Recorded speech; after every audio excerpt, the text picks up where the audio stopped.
Hey guys, welcome back to the channel. This is a story about what if Neglected Naruto moves out goes in One Piece. Before I start, please support for more amazing content and do consider subscribing to my channel and share this video with your friends. This is written by Clash of the Legends and link in description and support writer. Let's start the video. Chapter 1. Neglected Child. It has been 6 years since the Kyuubi no Kitsune. Kurama was ripped from Kushina Namikaze, wife of the 4th Hokage Minato Namikaze, and had its power resealed into their newborn daughter Natsumi. Natsumi Namikaze was declared a hero to the village. Forgotten by his own parents was her older brother Naruto Namikaze, the host of Kurama's soul. Natsumi looked exactly like Kushina when she was 6, only her facial structure was the same as Minato's, the complete opposite of Naruto. He looked like a mini Minato with Kushina's face. Both children had 3 whisker marks on each cheek due to Kurama's influence while they were in Kushina's womb. Over the last 3 years Natsumi's personality has gone from being a kind child to a little bitch. When something didn't go her way she complained until someone gave her what she wanted. She bullied other children, mostly Naruto. Overall she had an attitude that could rival the Uchiha and Hyuga together, yet no one seemed to notice. Naruto's life has been a living hell, specifically over the last 3 years. He had no friends save a select few individuals, the villagers hated him for something he had no control over, and worst of all, his parents were brushing him aside, like he is not worth nothing. Most people in his position would have taken the coward's way out of running away and nurse his hatred for Konoha. Every advance he made to get his parents to train him along with Natsumi was turned down. Minato and Kushina kept saying they would train him when he entered the academy at age 8, and every time they went back to training their precious daughter. Yet through all the bad times Naruto maintained a positive outlook on life, never once did he complain to his parents about the beatings that he received from mobs, and he never gave up on things that mattered to him, like trying to be part of his family. Yet despite this happy outside, on the inside Naruto was almost at his breaking point. The day was October 8, Naruto was going to ask his parents again if they could train him or if he could at least join the ninja academy next year. But fate has a strange way of creating its heroes. "Do-chan. Did you see that?" Natsumi called out as she finished her morning training. "Excellent job Natsumi-chan," Minato said with a smile, "you're as strong as your mother was when she was your age." "Alright you two, lunch is ready so come and get it," Kushina called as she brought a tray of 3 ramen bowls to her husband and daughter. Once all 3 had eaten, Minato asked Natsumi to go inside so he could speak to Kushina in private. Naruto was just about to go outside, but he was stopped when Natsumi came in. "Move it, Baka," she ordered as he stepped out of her way. As she continued to her room Naruto reached for the door but stopped when he heard his father talking. "You know what, Kushina?" Minato asked his red-haired wife. "In 2 days at her birthday party, I plan on allowing Natsumi to sign the Toad contract," Minato told her. Kushina looked at him like he was insane. "Don't you think that it's a little too soon for her to sign the contract?" she said in a concerning voice. "Not at all, once she signs it I will begin to teach her the Rasengan," Minato said. "Why do you want her to learn so much so soon?" Minato asked Kushina. "I won't have my child go out into the world and get herself killed because she wasn't prepared," said Minato. "I see, that's understandable," said Kushina. "But that's not all. I think Natsumi will be better as the heir of our clan, so I will announce on her birthday that she will be our heiress," said Minato, shocking Kushina and Naruto, who was listening on the other side of the door. "But doesn't that title usually belong to Naruto?" asked Kushina, still shocked that was Naruto's birthright. Naruto perked at this, his mother actually sounded like she cared even for him, even for a little bit. "Yes, but I know she would be better leader, plus she is way stronger than Naruto ever will be," said Minato, not realizing how royally he just screwed up. "But it's his birthright, you moron. You can't just take that from him." Kushina roared, furious that her husband had called their son a loser with no potential. "Just who do you think you are?" "As clan head and Hokage I can," Minato said in a tone that ended their little argument. "Think about it, Kushina. Who has the higher chakra reserves? Natsumi. Who has been studying their tail off since they could walk? Natsumi. Who is the stronger of the two? Natsumi. And who would make a better clan head? Natsumi," Kushina said almost inaudibly. "Now come, let's finish Natsumi's training for today," said Minato, getting a silent nod from the red-headed woman. Hearing this, Naruto ran to his room and locked the door. Using his small knowledge in sealing, he threw up a sound barrier and let his tears fall freely. In one instant he had lost everything that was important to him and his world came crumbling down. Eventually he cried himself to sleep and awoke in a very familiar sower in front of a familiar cage. "So kid, what do you want to talk about this time?" the large and intimidating form of Kurama said as Naruto approached his cage. Flashback no Jutsu. 3 years ago, October 10, on Naruto and Natsumi's 4th birthday. It wouldn't be fair to say Naruto's been completely neglected by those around him. For the first 3 years of his life he had an equal amount of spotlight on him. However, it was this particular day in which everything began to fall apart. That morning Naruto and Natsumi both woke up. At this point in time they were sleeping in the same room, right next to their parents' room. Both children flashed beaming smiles at each other before rushing to their parents' bed. Lightning fast the two twins pounced upon their parents and woke them up with a start. "Mommy. Mommy, mommy." Naruto chanted as he bounced up and down on Kushina. "Daddy. Daddy. Daddy." Natsumi echoed as she jumped on their father. Nice as it would have been to sleep in, as the sun wasn't even up yet, the two hyperactive very soon to be 4-year-olds, were just too excited. Between the matriarch and the patriarch, Kushina was the first one to wake up. She beamed a smile at Naruto and Natsumi, despite the blonde boy jumping on her for the last several minutes, before joining them and jumping on top of Minato. For the most feared shinobi of his time and often regarded as the strongest cage to see, Minato Namikaze in a position where he was completely defenseless like he was now was completely ridiculous. Okay, I'm up. I'm up. The blonde Hokage said to his wife and two kids as he finally sat up. "So what's so special about today, you two?" Minato asked his twins, "Why are you so hyperactive at this ungodly hour of the morning?" Kushina chuckled as she pulled both twins onto her lap. "Silly daddy." Naruto said, "It's our birthday." "Really? I had no idea." Minato asked with fake bewilderment, "So how old are you two? Wait, don't tell me." "2, no 3. Hehe." Natsumi chuckled, "Daddy is so silly. We're turning 4. The little redhead said, holding up 3 fingers. "Oh, well, that's so cute, Natsumi-chan," Kusina said, kissing the little girl on the forehead before nuzzling closely with Naruto. The entire day went wonderfully for the entire family. Little did any of them know, it would be the last day they would all spend together as one family. That night at Naruto and Natsumi's party, it seemed like the entire village was celebrating. There was a large festival, food and fireworks galore all over the village. However, unbeknownst to Minato and Kushina, many villagers were sending Naruto dirty looks. It wasn't a secret that Naruto held the soul, while Natsumi held the chakra. Okay, maybe it was a secret for everyone under the age of 5. Minato wanted to ensure that his children had a normal life. They saw Natsumi as a heaven-sent savior, while they saw Naruto as the devil incarnate. Either way, while Naruto received clothes, books and toys, Natsumi was getting blunt ninja tools. While both of them got things they wanted, Naruto could help but feel hurt when his parents told them they were going to start Natsumi's training. While everyone was busy celebrating, Naruto walked over to Kushina and tugged on the hem of her dress. Kushina turned to see her son. He had a slightly disheartened look on his face. "Mommy, why is Natsumi getting twaining and I'm not?" the 4-year-old asked. "Well, you see, Naruto-chan. Natsumi has a lot more chakra than you know what chakra is, don't you?" "Yes, you said it was a special thingy that is inside of all of us and that it lets you do cool jutsu like daddy's teleportation. Basically," she said, picking Naruto up, "because Natsumi has more chakra than you, me or even daddy, she needs to start her training early." "Okay. Okay," Naruto said, slightly bummed. "When can I start training?" "You can start next year," Kushina promised. A promise that would never be kept. "Wamais?" "Pinky promise," Kushina said, holding he pinky out to Naruto, who wrapped his own pinky around hers. "Now come on, it's time for cake." Later that night, while Naruto was asleep in his new room, Minato and Kushina gave Naruto and Natsumi their own rooms today. As a sign they were getting older, the little blonde couldn't help but wonder why Natsumi had more chakra than anyone, or why that made her more special. Anywho, over the next year Naruto began to slowly fade into the background. He didn't say anything at first because he didn't know any better, so when the time came for their 5th birthday, Naruto was stunned when the party was practically for Natsumi alone. There were barely any presents for him, no one wished him a happy birthday, as Natsumi had gotten to Minato and Kushina first that day, and the trio spent the day together, without Naruto. Heck, the cake only said "Happy Birthday Natsumi." Which made Naruto tear up. Near the end of the evening, Naruto approached his parents. "Mommy?" "Yes, Naruto?" Kushina asked while she was busy cleaning up. "Can I start training to be a ninja this year?" "Sorry, Naruto, but Natsumi needs the training more. Can you wait one more year?" Naruto deflated, his mom just broke their pinky promise. Sniff sniff, okay sniff. He slowly trudged off to his room, shutting the door behind him. While the blonde slept, his mind moved him into a sewer. "What the? Where am I?"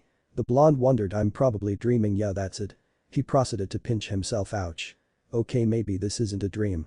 Naruto, a voice called out to him. While the better part of his mind told him to stay away from the voice, Naruto couldn't help but follow it. Soon the blonde 4-year-old found himself before a massive gate with a piece of paper with "seal" written on it. "What is this SHWAK?" A large claw poked through the gate in an attempt to skewer the young child. "AAHHH." Naruto stumbled back in shock as the silhouette of a large dog-like animal's head emerged from the darkness in the cage. From what he could see, the beast had piercing red eyes and shining white teeth. "Who? What are you?" I want to eat you so bad, but this damn cage gets in the way, so you have come to visit me at last. The monster questioned. About time if you ask me. This is going in the books. My warden finally graces me with his presence. You're the nine-tailed fox, aren't you? Ding ding, we have a winner. The fox said in a ridiculously sarcastic tone. This is impossible. Gigi died to kill you. Ha! The fox laughed as if that pathetic old monkey could kill me. He merely separated my soul from my chakra. Sealing me into you and my chakra into you, sister. Naruto's eyes widened. Now it made sense. Why his parents were focusing more on Natsumi more than him, why she needed the training more than him. Did you bring me here? I did. Why? The talk. You are a rather interesting specimen, brat. Your family ignores you yet you do nothing. Why is that? My family doesn't ignore me. Naruto shot back. They love me just the same. Oh really? The fox asked, raising an eyebrow. Look back on the last year of your life, they've been ignoring you. They don't love you.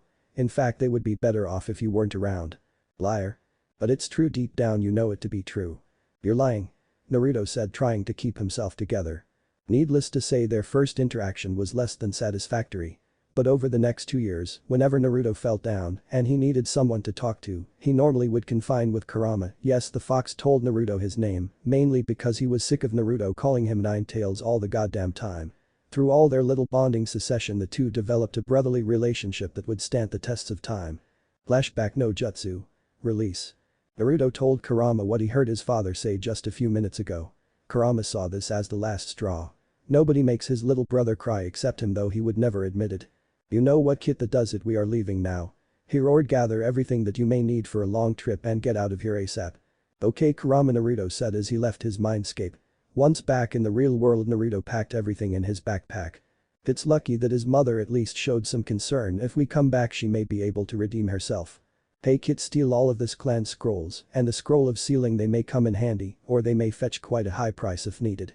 Also, let's leave a goodbye present in the Hokage library. Kurama said with a sinister smirk that spread to Naruto's face as well. At night, when the Namaku's family was asleep, Naruto woke up and placed his plan in action. Luckily for him, everywhere he went there were no guards, as if some outside force was willing him to succeed.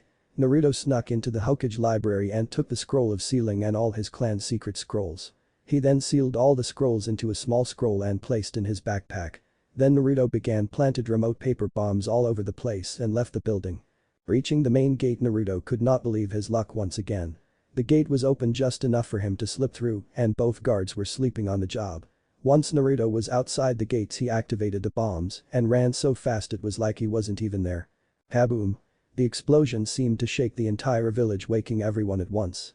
Shinobi were scrambling to put the fires out as Minato arrived in only his pajamas. Minato was shocked someone had snuck into the village and blew up the Hokage library. The realization hit him like a ton of bricks. All the scrolls concerning the families of Hokage were in there, along with countless other scrolls of great significance. I want that fire put out yesterday. Minato ordered, concerned about his clan scrolls. Save everything you can. Outside the village, Naruto was ecstatic he had done it, and he was proud of it. What he had done would severely cripple Konoha if their Hokage's clan could not learn their own jutsu. Alright Kurama, where do we go from here? Naruto asked. He actually never thought that he would get this far. Head east toward mist. We are going to the ocean. Kurama replied. What do you want with the ocean? The old man used to tell us stories about it. He described it as a land where there was only one rule. Be free. So you want freedom more than anything, right? Right, freedom is what all us Biju want more than anything. Freedom and being together.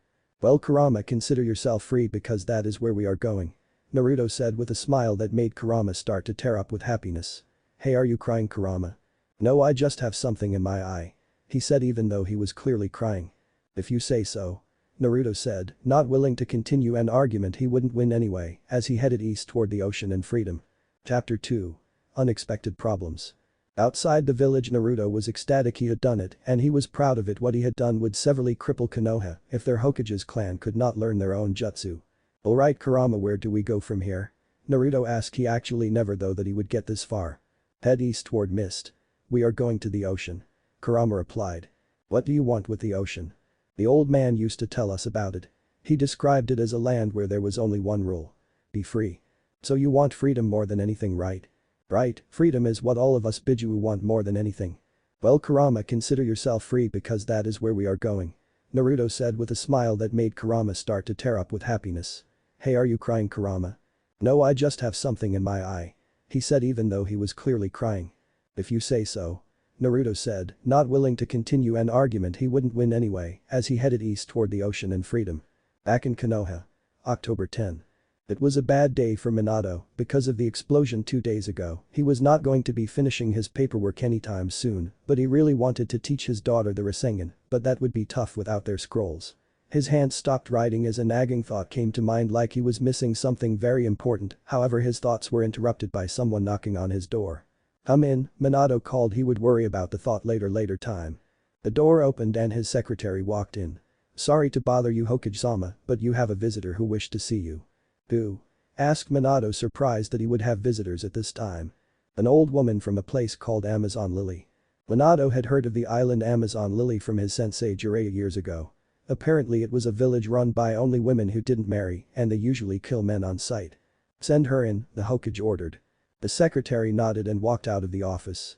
A minute later the door opened again and in walked an old woman with a snake-wrapped staff. Well, this is a surprise, Minato greeted the woman. I welcome you, miss. My name is Nine Hokage-sama, said the old woman with a bow. So, why are you here? Asked Minato.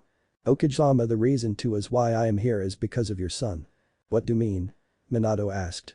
A few years ago Jiraiya of the Sannin infiltrated our village. We chased him out after we caught him peeping on the royal bathhouse, but he managed to escape us. Only our current Empress Bo Hancock managed to catch him and return him to the village to be executed. The two fought for 4 days, after which Hancock won, and as the law of the Kuja she has the right to execute him, but she chose to give her hand in marriage for some weird reason. Nyan explained with Minato not liking where this was going. We heard that he had an apprentice, you, well Hancock wanted to test you to see if you were worthy of marrying her, but by the time we located you, it was too late for you to fight her, since you had already gotten married to Kushina Uzumaki, that is until word reached us that your wife had give birth to twins 6 years ago. 1 boy and 1 girl, my lady wishes to have her daughter marry your son, while she still lives as she's suffering from a rare and incurable disease that has killed many an empress. Nyan-san, I had no idea my sensei had done such a thing, Minato said, but I will follow this agreement. You don't have a problem with this situation, do you, Nyan-san? Naruto, my son will be very strong, Minato told her. Inside he was sweating his balls off. He hadn't even considered training Naruto for at least another year. I see, very well, I will inform her of your decision, but do note this: should you not follow the agreement, then we will make sure that Konoha suffers, Nyan said. Make sure that the boy is strong too, as I will not accept a weak grandson-in-law, and I am sure that the heir to the Kuja has been well trained. You should know that if he fails to defeat the princess he will die. Nyan warned as she finally left the office. 11 years, that is all I am giving you to prepare your son for the fight, as he is your son. He should be more than ready by now, as I am sure he has begun his training. I'll warn you that Hancock is extremely powerful, so expect her daughter to be like her. Should was the only thing going through his head. Had he known of this sooner he wouldn't have denied Naruto's requests for training. Now he 11 years to teach him all he could, that was more than enough time. If he taught him the Kage Bushin no Jutsu first, Naruto could surpass Natsumi in all field. It was a good thing he had made a copy of it for his personal library, since the originals burned in the explosion. Later that day. I'm home, Minato called. Kushina and Natsumi stopped their Kenjutsu training, basically everything Natsumi knew by memory, since the scrolls were now destroyed. The older redhead smiled at her husband, while the little redhead ran over to give her father a hug. Kushina walked over and gave Minato a kiss. You're early today, Minato-kun, Kushina said with a smile. Well, something came up that requires the utmost attention, the blonde Hokage said. I see, well, what is it? His wife asked. Before I tell you, Natsumi dear, why don't you go and get Naruto from his room, Minato said to his daughter whose eyes grew. Naruto? Why? Natsumi asked, hiding her anger. Well, I think it's time we start his training alongside yours, her father says with a large smile. Really? The girl asked only to see him nod, but unknown to her parents she was seething at the idea. Natsumi jumped into the air with fake happiness as she headed to her brother's room. Minato watched her run to go get Naruto. He then turned to Kushina, who was looking at him with a confused look in her eyes. They had made the decision to not teach Naruto anything and allow the academy to teach him, as Natsumi needed the training more so than he, because she held the fox's chakra. Now here was Minato saying that they would be training Naruto also. Why the sudden change of heart? Kushina asked suspiciously. Well, Minato began to explain about how the woman from Amazon Lily wants Naruto to fight their princess to see if they should marry because Jiraiya was stupid, which shocked Kushina. Minato then told her about the threats Nyan had made to him if he didn't honor the agreements, even if he didn't promise the Kuja anything. Kushina had been silent, however she knew that since the Hidden Leaf village was the strongest and had the most clients, then they would suffer a lot. So we have 11 to train Naruto, then we might as well get started, I'm sure that he will love the idea, Kushina said with a smile, alright Sachi-kun is going to start his training. However they both noticed that Natsumi had not returned. Minato and Kushina looked at each other before going upstairs to their son's room. Both stopped, now that they thought about it, they had never been in Naruto's room either, they didn't even remember buying him any decorations. Steadying themselves they pushed the door, but it was locked. Terrified maternal instincts delivered a powerful kick to the door, throwing it off its hinges. No words were exchanged as they finally saw the inside of the room of their son. To them the room was the definition of plain, there was nothing on the walls, the floor was bare, and no clothes were anywhere to be seen. Only things out of place were several books about sealing and basic chakra control. Minato walked around the room and was scared, where was Naruto? No, more like was the attack a distraction to kidnap Naruto? He saw an envelope out of the corner of his eye. He grabbed it and tore it open to read it. To whom it may concern. If you're reading this then congratulations, you have just remembered you had a son. Seeing as though everything that should have been mine including my birthrights were taken from me. I heard every word you said, Minato. I have decided to leave this village. I am sick of this village, its people, the beatings from the villagers, but most of all I am sick of my family. I hope to never see any of you again, and if I do I'll spill your guts on sight and run your corpse up a pole for the world to see. I have already said my goodbyes to the people that matter. Mikoto-chan, Itachi Nai, Sasuke Nai, Saratobi Jiji, I thank you for your sacrifice and gift 6 years ago, Anko ni and Aruka Nai. The Nameki's family, don't bother coming after me, I am way ahead of you probably by a good week or month at the rate you actually come to my room, and if you do get me I will try again even harder than before. I hope you all burn in hell. Naruto Uzumaki Namikaze is dead to the world. With every word he read his eyes became wider, tears began to form, and he was also gaining a great amount of guilt because his son had heard what he had said and for not noticing that his son had been kidnapped, well, that's what he thought anyway. Otu-san, where's Naruto-kun? Asked Natsumi who just came into the doorway. Gotta give props to Konoha's #1 actress since she was faking concern about her brother on the outside, but in the inside she was jumping around like she won the lottery. As Kushina finished reading the letter her hand covered her mouth as a waterfall of tears were rolling down her face. This isn't good, Kushina, Minato said. He must have been forced to write this and was kidnapped by whoever blew up the library. Obviously he was ignoring the fact that it was their fault that Naruto was gone. Kushina looked like she had her heart ripped out of her chest, at the same time she wondered how the hell they had not noticed his absence after an attack of such magnitude. First thing she did was make sure Natsumi was okay, she never checked to see if Naruto was okay. She couldn't call herself a good mother, hell she couldn't even call herself a mother. She thought that she was the best mom ever, but now reading the note she began to speculate that what was written was all indeed true. She could not name one thing about Naruto, not one, well with Natsumi she could write a book. Maybe he liked ramen, maybe, and even if he did she could not name the flavor. Minato saw her cry and the only thing he could do now was try and rescue his son from the terrorists or the Leaf, and his family would suffer dearly because of their negligence. So are we not going to have my party? Natsumi asked, still faking sadness. Party? Your big brother is missing, most likely being held hostage, and all you can think about is your party. Minato roared, scarring the girl. Never before had he gotten this mad at her, hell he had never gotten mad at her. Go to your room, young lady. We will discuss your priorities later. Kushina said in her commanding mother tone that she had only used on Naruto when he had asked for training. Thinking about that made her break down into more tears.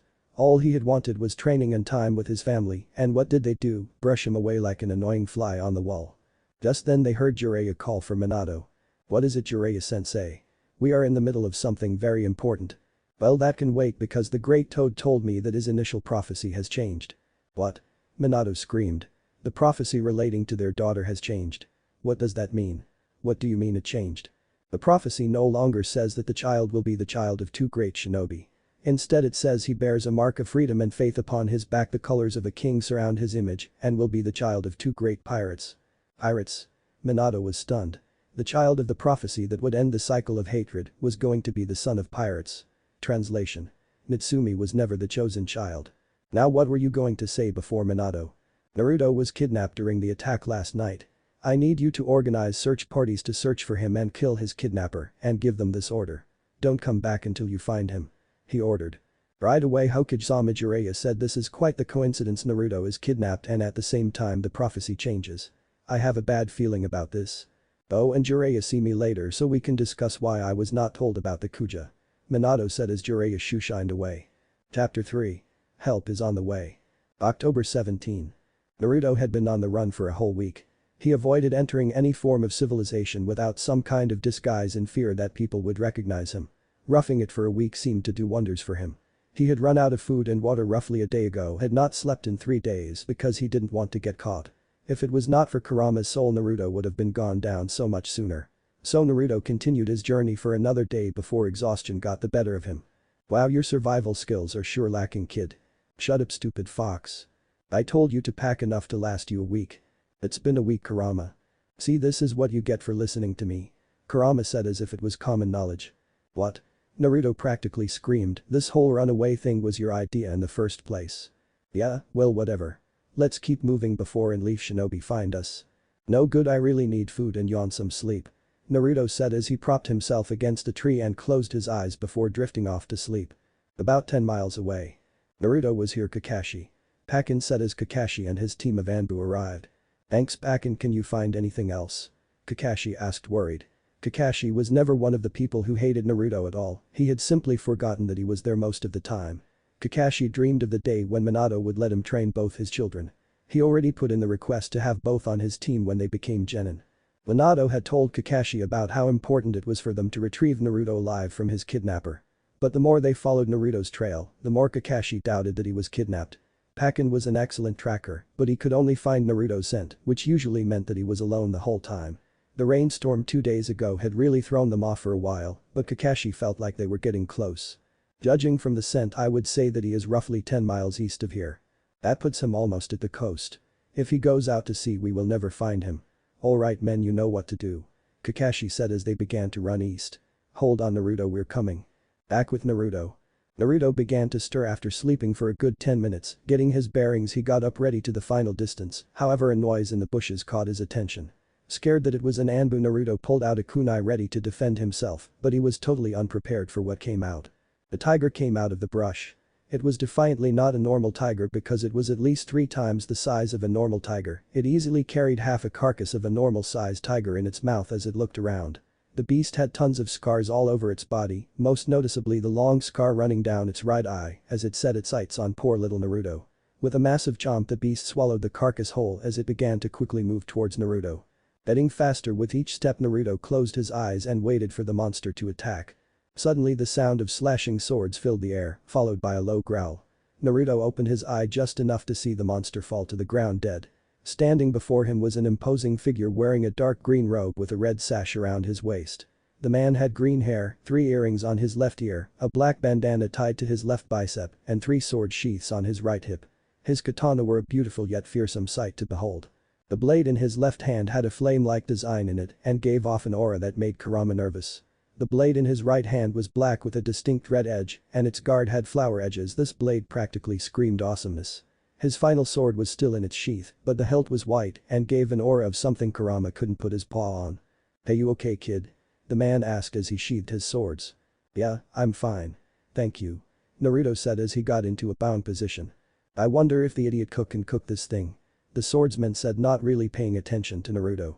Not like he could kill something this big. He added with a grin. What's your name, mister? Naruto asked, not really sure how to handle this situation. You know it is customary to introduce yourself before asking for another's name, the man said as he turned around. Getting a frontal view of the man, Naruto noticed that he had 2 distinct scars on his body, one over his left eye, like Kakashi, with a much larger scar running from his left shoulder to his right hip. Just looking at it made Naruto shiver, thinking about how much that one hurt. Oi kid, aren't you going to introduce yourself? He asked, snapping Naruto out of his trance. Oh yeah. My name is Naruto. And you are? Naruto said, extending his hand. Zoro. Hirano Zoro. The newly named Zoro said, taking Naruto's hand and shaking it. So Zoro, what brings you all the way out here? I should be asking you the same question. Zoro retorted. I asked you first. Naruto said, holding his hands up defensively. Well, I went out for a walk this morning, then when I started to head back to my ship the whole island's geography changed on me, and to make things worse, those idiots moved the ship. So I figured I might as well bag some food before I get back, and that kitten over there looked tasty. Zoro said, pointing his thumb at the monster of a tiger. I told you why I'm here, so tell me why you are here, Zoro said as he sat cross-legged across from Naruto and pulled a bottle of sake out of nowhere as he began to drink. Well, I ran away from a hellhole of a home about a week ago, and I have been living in these woods ever since. Trying to get to the ocean since it's been a dream of mine for a while now. Fine by me. Zoro said as he took another swing of sake. Aren't you going to ask me why I ran away or even what my dream is? No, cause you see we all have our reasons for doing thing. It isn't my place to pester you with questions about yourself. By the way Zoro, what village are you from? You don't have a forehead protector, so I'm guessing you aren't even a shinobi. Naruto concluded as a small grin of amusement appeared on Zoro's face. Zoro laughed. A ninja? I've been called many things but never a ninja. I am a pirate, he said with a tone that resonated pride. Pirate? The word just echoed in Naruto's mind, he couldn't get rid of these thoughts. In all the books he read, pirates were not on his favorites list, but Zoro was different. If he was like a pirate from the book, he would have let that tiger kill him, but he didn't. Anyway Naruto, you look pretty tired and hungry. Tell you what, I'll take you with me if you help me find my ship, okay? Zoro asked, standing up. Sounds good to me. Naruto answered. Before he knew it, Zoro swung Naruto onto his back while his arms hung around Zoro's neck. Using his right hand, Zoro grabbed the tiger corpse and headed towards the shore. Zoro, east is that way, Naruto said, pointing behind them. Zoro said as turned around and was now heading the correct way. Wow. Just wow. We are literally 60 seconds from the shore and this guy can't find it. I would not be surprised if he could get lost on a straight path. Kurama said to himself. Stop right there. A voice called out. Zoro turned around only to find himself face to face with 20 Anbu, each with a leaf symbol on their forehead protectors. Naruto-sama, we are here to rescue you and kill your kidnapper, the leader said. Your family is extremely worried about you. Naruto tensed slightly when his family was mentioned, though it went unnoticed by everyone except for Zoro. Speaking of Zoro, because they found them like this, Zoro was going to be killed for something he did not do. Friends of yours, Naruto? Zoro asked, feeling the need to protect the blonde. Not really, they are here to take me back to that hellhole of a home. You should run, these guys are Anbu level, the best the village has to offer. Naruto warned. The best, correct? Zoro said as he released the tiger corpse and moved his hands towards his swords. Then this should be fun. He said as he drew two of his swords and a wild grin crept onto his face. Kurama could only think of two words to describe what he saw in Zoro right now. Oh shit. Hold on tight Naruto and shut your eyes, Zoro ordered. Naruto hesitantly complied. Zoro burst forward in a burst of speed that stunned the Anbu, he was extremely fast. Before any could react, slashes erupted from 4 Anbu around the commander.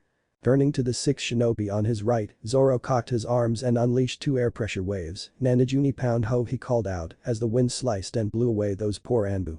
7 more Anbu tired to get him from behind, thinking they had the advantage with numbers at close range, that is until Zoro said Saikuru and quickly spun around, effectively dispatching those 7, leaving only 3 Anbu out of 20 in 10 seconds. For these poor bastards, Zoro gave them a death glare and the 2 more inexperienced Anbu fell to the ground and literally pissed themselves in terror. Zoro bonked both on the head with Shusui, knocking them both out cold. Suddenly Zoro sheathed his 2 swords as the commander looked confused. Zoro said Notoru Ii. Rashomon as he suddenly appeared behind the Anbu leader and 2 massive slashes erupted on him. These guys were some of the best. What a bunch of wimps, Zoro said as he put his swords away. Alright Naruto, you can open your eyes now. When Naruto opened his eyes, he was met with the sight of 20 downed Anbu. To say he was stunned would be an understatement, he was shocked to say the least. Zoro had taken down 20 Anbu shinobi in less than a minute. Come on kid, let's get going, Zoro said as he once again headed off in the wrong direction, only for Naruto to correct him. 10 minutes later. Kakashi and his Anbu team looked at the scene before them with wide eyes. 20 battle-seasoned Anbu were beaten to a bloody pulp. Thankfully none were dead, though some may be if they didn't get treated right away. Your orders, sir, one of the Anbu asked. Hakken, what do you smell? Kakashi asked his dog. Well, there are quite a few smells here, Kakashi, mostly this Anbu team. But besides them and Naruto, I smell another human smell, one that I haven't smelt before. It hangs closely with Naruto's scent and goes west before turning around to go east. I would say whoever made this mess was carrying Naruto the entire time, and he seems to have a benevolent side since all will survive. I just don't know what to make of it. The nin dog summed up. Thanks, Hakken. Everyone gather up the wounded and head back to Konoha. We need to hold off the search so we can save these men. Get Jiraiya to pick up where we are leaving off. Now. Kakashi ordered. Whoever did this has Naruto-kun, but it's hard to tell if they are friend or foe. Naruto, if you are still alive, I hope you can escape and come back with us. Kakashi thought as he and his team returned to Konoha. Chapter 4. Meet the Straw Hats. It had been a long trip for Naruto and Zoro to get to the beach. Why, you ask? Because Zoro seemed to get lost every single second, going left when he should have gone right or back the way they came. But now seeing the beach, Naruto couldn't help but feel happiness flow through him. He was so close to starting his journey for his dream. Soon the silence was broken by a certain green-haired swordsman. Damn bastards. Where the hell did they move the ship to? Zoro demanded as he helped Naruto off his back. I swear it was right here. He shouted, gesturing his arms to the empty space in front of them. Looking around, Naruto noticed an odd shape sitting close to the beach roughly half a mile north of where they were.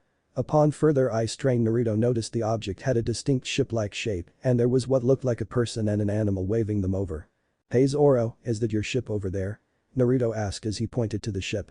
Taking a look, Zoro said, well, what do you know, it's Usopp and Chopper. Let's go, Naruto. Sure enough, Zoro began running towards the two figures, leaving Naruto in the dust, desperately trying to catch up to no avail. By the time Naruto reached Zoro and the other two, they seemed to be deep in conversation that in the reindeer seemed to be replaced by a blue-nosed tanuki. Oh guys, this is Naruto. Zoro said, gesturing towards Naruto, and Naruto, this is Usopp, gesturing to the man with a long nose, and Chopper, gesturing to the tanuki wearing the funny hat. Nice to meet you, Naruto. I am the great Captain Usopp, feared warrior of the seas, but you can call me Usopp if you want. Usopp said, shaking Naruto's hand. Okay. Naruto replied. Hi, I'm Chopper. The reindeer tanuki thing named Chopper said. Holy shit, it can talk. Naruto screamed as he jumped back. He really hadn't expected Chopper to talk. Then again, it was a tanuki with cloths and antlers and a blue nose, so it really shouldn't surprise him. Ai. Chopper screamed as he hid behind Zoro's leg.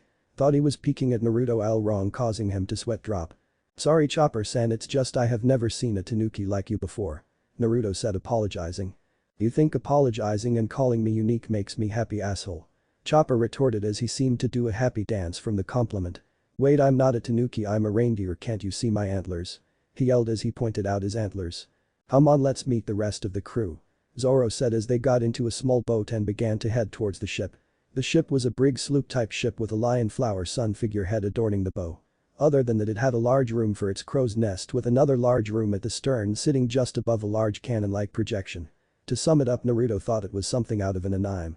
As they climbed up the ladder, Naruto wondered what the rest of the crew was like, since these three seemed to be very nice and very unpirate-like. What have we gotten ourselves into? Kurama thought. I just hope that anyone else we meet is more normal. Boy, was he in for a rude awakening. Naruto was brought out of his thoughts as he took his first steps on the deck. The deck was a lawn complete with trees, a slide and a swing. Looking around, Naruto concluded that this place was wonderful. Oh guys, we're back and we found Zoro. Usopp called out as he got on the ship. Almost immediately 6 other people came out of the kitchen. 2 were regular-sized men roughly the same age as Usopp, and Zoro. 1 had black hair, a straw hat, an open red cardigan, revealing an X-shaped scar on his chest. He also wore blue shorts with a yellow sash and sandals. The other was a blonde whose hair covered his right eye and showed a curly eyebrow over his left. He wore some kind of suit and was smoking a cigarette. Then Naruto noticed 2 women. One had long flowing orange hair, a tattoo on her left shoulder, and wore nothing but bikini top and skinny jeans. The other woman had long black hair, white skin, and wore a revealing purple top with a long black skirt. Inside his mind, Naruto thought both women were freaking gorgeous. That was confirmed when Kurama let out a loud wolf whistle. Thank God only Naruto could hear him, otherwise he probably would have gotten hit. The next 2 really shocked Naruto. One was a large man with massive arms that, like most of his body, seemed to be made of steel, who wore nothing except an open Hawaiian shirt and a speedo. The other was dressed like a rock star skeleton with an afro. Seeing these 2, all Naruto could think about was WTF, a weirdo and a skeleton. Kurama was thankful that 6 people on this ship were normal looking at least. Zoro, where the hell have you been? We've been waiting here for the last 2 hours. Hanselty, we need to do something about your horrible sense of direction. The orange-haired woman scolded. What are you talking about, she-devil? My sense of direction is flawless. Zoro yelled back. Oh, I shitty Marimo, how dare you yell at Nami Swan. The blonde man yelled as he launched a kick at Zoro's head, only for it to be blocked by Zoro's sword. You say something, Iroh-cook. Zoro roared as he drew his blades. If it's a fight you're looking for, then bring it on. And so began another one of their daily if not hourly fights, while everyone pulled out some popcorn and watched. There goes my hopes of everyone being sane. Kurama said to himself. At this moment Naruto spoke up. Shouldn't somebody stop them? Causing everyone to stop what they were doing and turn towards the blonde. Who are you? The straw hat wearing boy asked. Oh right, I almost forgot guys, this is Naruto. Zoro said, gesturing towards Naruto. Naruto, this is Luffy, Nami, Robin, Frankie, Brook and the stupid cook. Zoro said as he pointed to each individual. Hey was heard from Sanji. Hi, it's nice to meet you all. Naruto said, you all seem like nice people. He added with a smile. Most of the Straw Hat Pirates realized something about this child. He was almost like a blonde Luffy. Naruto-san, why don't you tell us about yourself? Brook the skeleton said. Well, my name is Naruto. I come from a village of shinobi. I like beef ramen, a certain fuzzball I know, reading, training to be a ninja and you guys I guess. There are things I hate people who treat their friends or comrades like nothing and those that cannot tell the difference between a ceiling scroll and the object sealed inside. My dream is to go on a great adventure, make lots of friends and free my best friend. Believe it. Naruto. You're a ninja? That's so cool. You have to join my crew. Luffy yelled, well more like ordered, as he pumped both his fists in the air and branded a smile much too large for his face.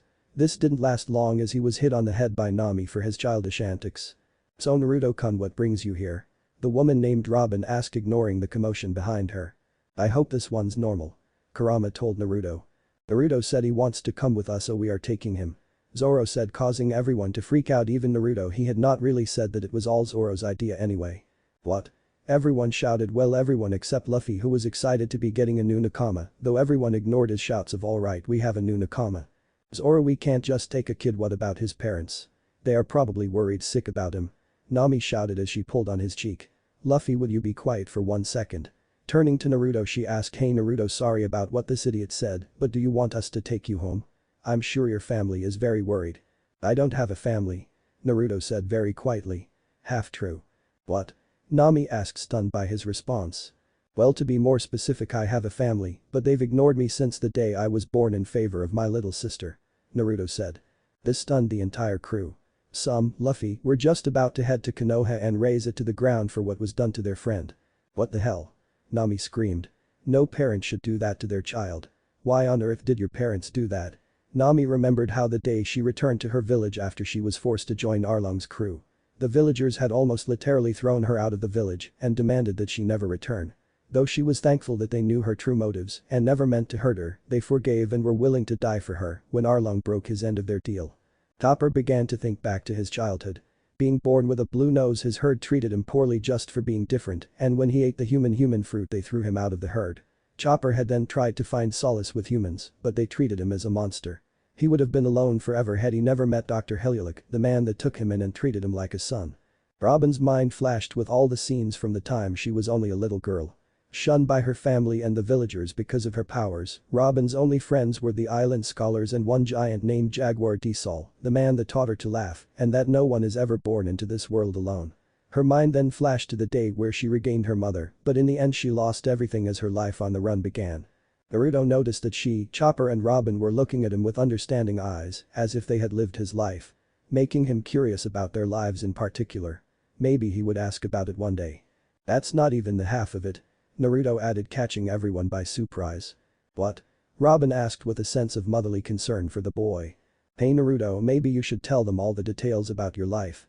I got a feeling that these guys won't treat you any differently. Kurama told Naruto, besides if anything it'll get you a hug from those two bombshells. Kurama added as a perverted grin crossed his face. If you want I can tell you guys the whole story. Naruto asked. Sure Naruto-kun, you can tell us. Robin answered for the whole crew. So Naruto told them his story, how he had the soul of Kurama sealed within him and his sister had his chakra sealed in her. How his parents turned him away every time he approached to just spend time with them. How he was beaten on a regular basis by idiot villagers and nobody stopped them, not even his father. He also mentioned how there were a select few that treated him with kindness. Soon he finished his story with the events that lead to his running away, including the fact that he stole some important scrolls and how he eventually met Zoro and how he kicked the shit out of the Anbu sent to get him. Once he finished, Naruto realized that Luffy and Zoro were sleeping. Frankie was bawling his eyes out while everyone else was too stunned to say anything. Before he knew it, he felt someone pull him into a warm embrace. Looking up, he saw that it was Robin and Nami, who made the first move to comfort him, much to Kurama's perverted delight. Stupid hero fox, Naruto thought. Naruto-kun, I am going to tell you something an old friend once told me. Robin said with a smile as she looked into his ocean blue eyes. No one is ever born into this world alone. Somewhere out there you'll find people who'll protect you. And remember to laugh when times get too difficult like this. Dereshi, she started laughing. The rest of the jerked back by her sudden laughter, clearly she had never done that before. A smile spread on Naruto's face as he joined her in laughter. Soon the entire crew joined in the laughter and forgot all their problems. The sound of Dereshi rang throughout the night. And he's gone over to the insane side of the force, folks. Backing out of the hug, Nami started to order the crew around. Frankie, take the helm. Brook, Chopper, Usopp and Sanji, ready the sails, we are leaving. As you wish, Nami swan. Sanji swooned in love cook mode while everyone else said aye aye. "And you two idiots," Nami said as she stood over the sleeping forms of Luffy and Zoro. "Wake up." She roared as she stomped her foot into both of their faces, waking the men up. "Hey Naruto." "Yes Kurama." "Don't piss that Nami girl off if you know what's good for you," Kurama said. "No complaints on this end fuzzball," Naruto thought as he watched her beat up Luffy and Zoro. "Oi Nami, are we all set?" Luffy asked his navigator covered in lumps and bruises. "Awaiting your orders Captain," Nami replied. "Alright, set sail." Luffy ordered as they left the elemental nations behind, never looking back. They would not return here for 11 years. "Here we go Kurama," Naruto said to the fuzzball as tears of joy filled his eyes. As he wiped them away he did not notice the figure on the beach calling his name. Back in Konoha, Minato was pissed off and extremely distraught. First Kakashi returned to the village against his orders, although he did return with 20 Anbu in critical condition. When the Anbu leader had awoken, Minato asked him if they had found Naruto, but the Anbu stared Minato in the eye and said, "You didn't tell us that we would be fighting a demon Hokage-sama." Hearing this, Minato began to beat the poor Anbu because he thought the Anbu called Naruto a demon. "How dare you call my son a demon, you sorry excuse for an Anbu," Minato yelled as he landed more punches. "But Hokage-sama, I was talking about the man that had kidnapped Naruto. I would never call your son a demon," the leader was able to get out with a newly cracked jaw. Hearing this, Minato stopped and calmed down and began to debrief the Anbu. When he asked for them to describe the man, he was only given shudders from the Anbu. Gathering up his courage, the leader spoke. He was a swordsman, most likely a samurai. He wore a green robe with a red sash. He used 2 swords with such skill that I believe him to be superior to Kushina-sama in terms of swordsmanship. At this, Minato was stunned. Kushina was the best swordsman in all the Land of Fire. She was on par with several of the swordsmen from Tetsu, Kiri and Kumo, including the famed Zabuza Mamachi, Dari and several samurai. And according to the Anbu, the man who kidnapped Naruto made her look like a noob. "Is there any other information we may need to know?" Minato asked, clearly concerned. "That was no man," the Anbu said as he looked out the window. "That was a demon in human form." Kushina Namikaze was having a very bad week. The day she found out Naruto was missing, she demanded that she go out and look for him, but Minato told her that was a bad idea. She had slapped him for this. Their son was out there alone in the hands of someone horrible, and Minato was telling her to stay put. Kushina had instead gone to see the people mentioned in Naruto's note. Both Anko and Iruka had slammed their doors in her face before she could even get one word out. When she had gotten to the Uchiha household, she was met by Mikoto, her best friend. She was met with a better response. Mikoto had initially ignored Kushina when she tried to talk to her. So Kushina had to talk to Sasuke and Itachi instead. Both boys had treated Naruto well, almost like another brother. As such, both were hesitant about talking to Kushina because they knew how much she and everybody else in the village had hurt him. Itachi, being the bigger man, talked to Kushina in private, so nobody knew he was talking to her. He told her about all the times he and Anko had saved Naruto from the villagers. How the Naruto she thought she knew was only a fragile mask about to break at any second, and even how Naruto had been planning to run away. When he finished his story, Kushina was hugging her knees while she cried a waterfall. She had seen just how badly she had failed her son. No, not her son. She no longer had the right to call him that unless he forgave her, which she doubted would ever happen. Kushina vowed in front of Itachi that when she finds Naruto she would make it up to him. No matter what the cost. To make matters worse, her daughter Natsumi's behavior had gone from bad to worse, and Kushina had noticed this while Minato did not. Upon discovering their daughter's behavior, Kushina felt disgusted with herself. She had ignored her son for this brat of a child. Not one to give in, Kushina had resolved herself to change Natsumi's attitude for the better, which was tough when her husband and the entire village were against her, thinking Natsumi was perfect and could do no wrong. For the last week, when she was not looking for Naruto or trying to learn about him, Kushina spent most of her time in his room, crying to herself, unable to forgive herself for the atrocity she had committed against her son. There had been exactly 4 nights where she slept on his bed, staining his pillow with her tears, all the while repeating one name. Naruto. Chapter 5. Life on the High Seas. It had been 2 weeks since Naruto joined the Straw Hat Pirates. For Naruto, this was the best thing to happen to him ever. Naruto leaned against the starboard railing as he found himself deep in thought about the Straw Hats. All the Straw Hats were extremely good to him, to the point that Kurama mentioned that these guys would march straight into hell, kick the shit out of every demon there, and throw a party just for you despite their apparent insanity. Life on the Thousand Sunny had been far from normal for a normal person, but to the Straw Hats it was typical. Luffy, Chopper and Usopp running around acting like little children. Sometimes Brook and Naruto would join them. Naruto saw the immature trio as brothers since, despite being at least a decade older than him, that acted like kids his age, more than he did, which kind of scared him. He enjoyed playing games with them. It brought out a side of him that he and Kurama had forgotten was there. At first Naruto was freaked out by the fact that Brook was a living skeleton, but soon his idiotic antics and skull jokes won Naruto over.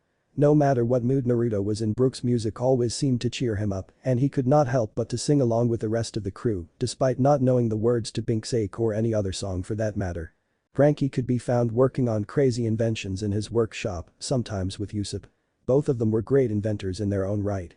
Naruto couldn't help but call their inventions, in the words of Frankie, super. Sanji was found most of the time in the kitchen or swooning over Robin and Nami, which Naruto found quite funny how he enters his love mode whenever a girl talks to him. Speaking of Sanji, Naruto had never tasted anything so delicious before in his life. Sure, he ate some of the meals that his mother had made for the family and ramen, but comparing Sanji's food to the food he ate in Konoha was like a truck going 70 miles per hour versus a squirrel on the highway, no contest.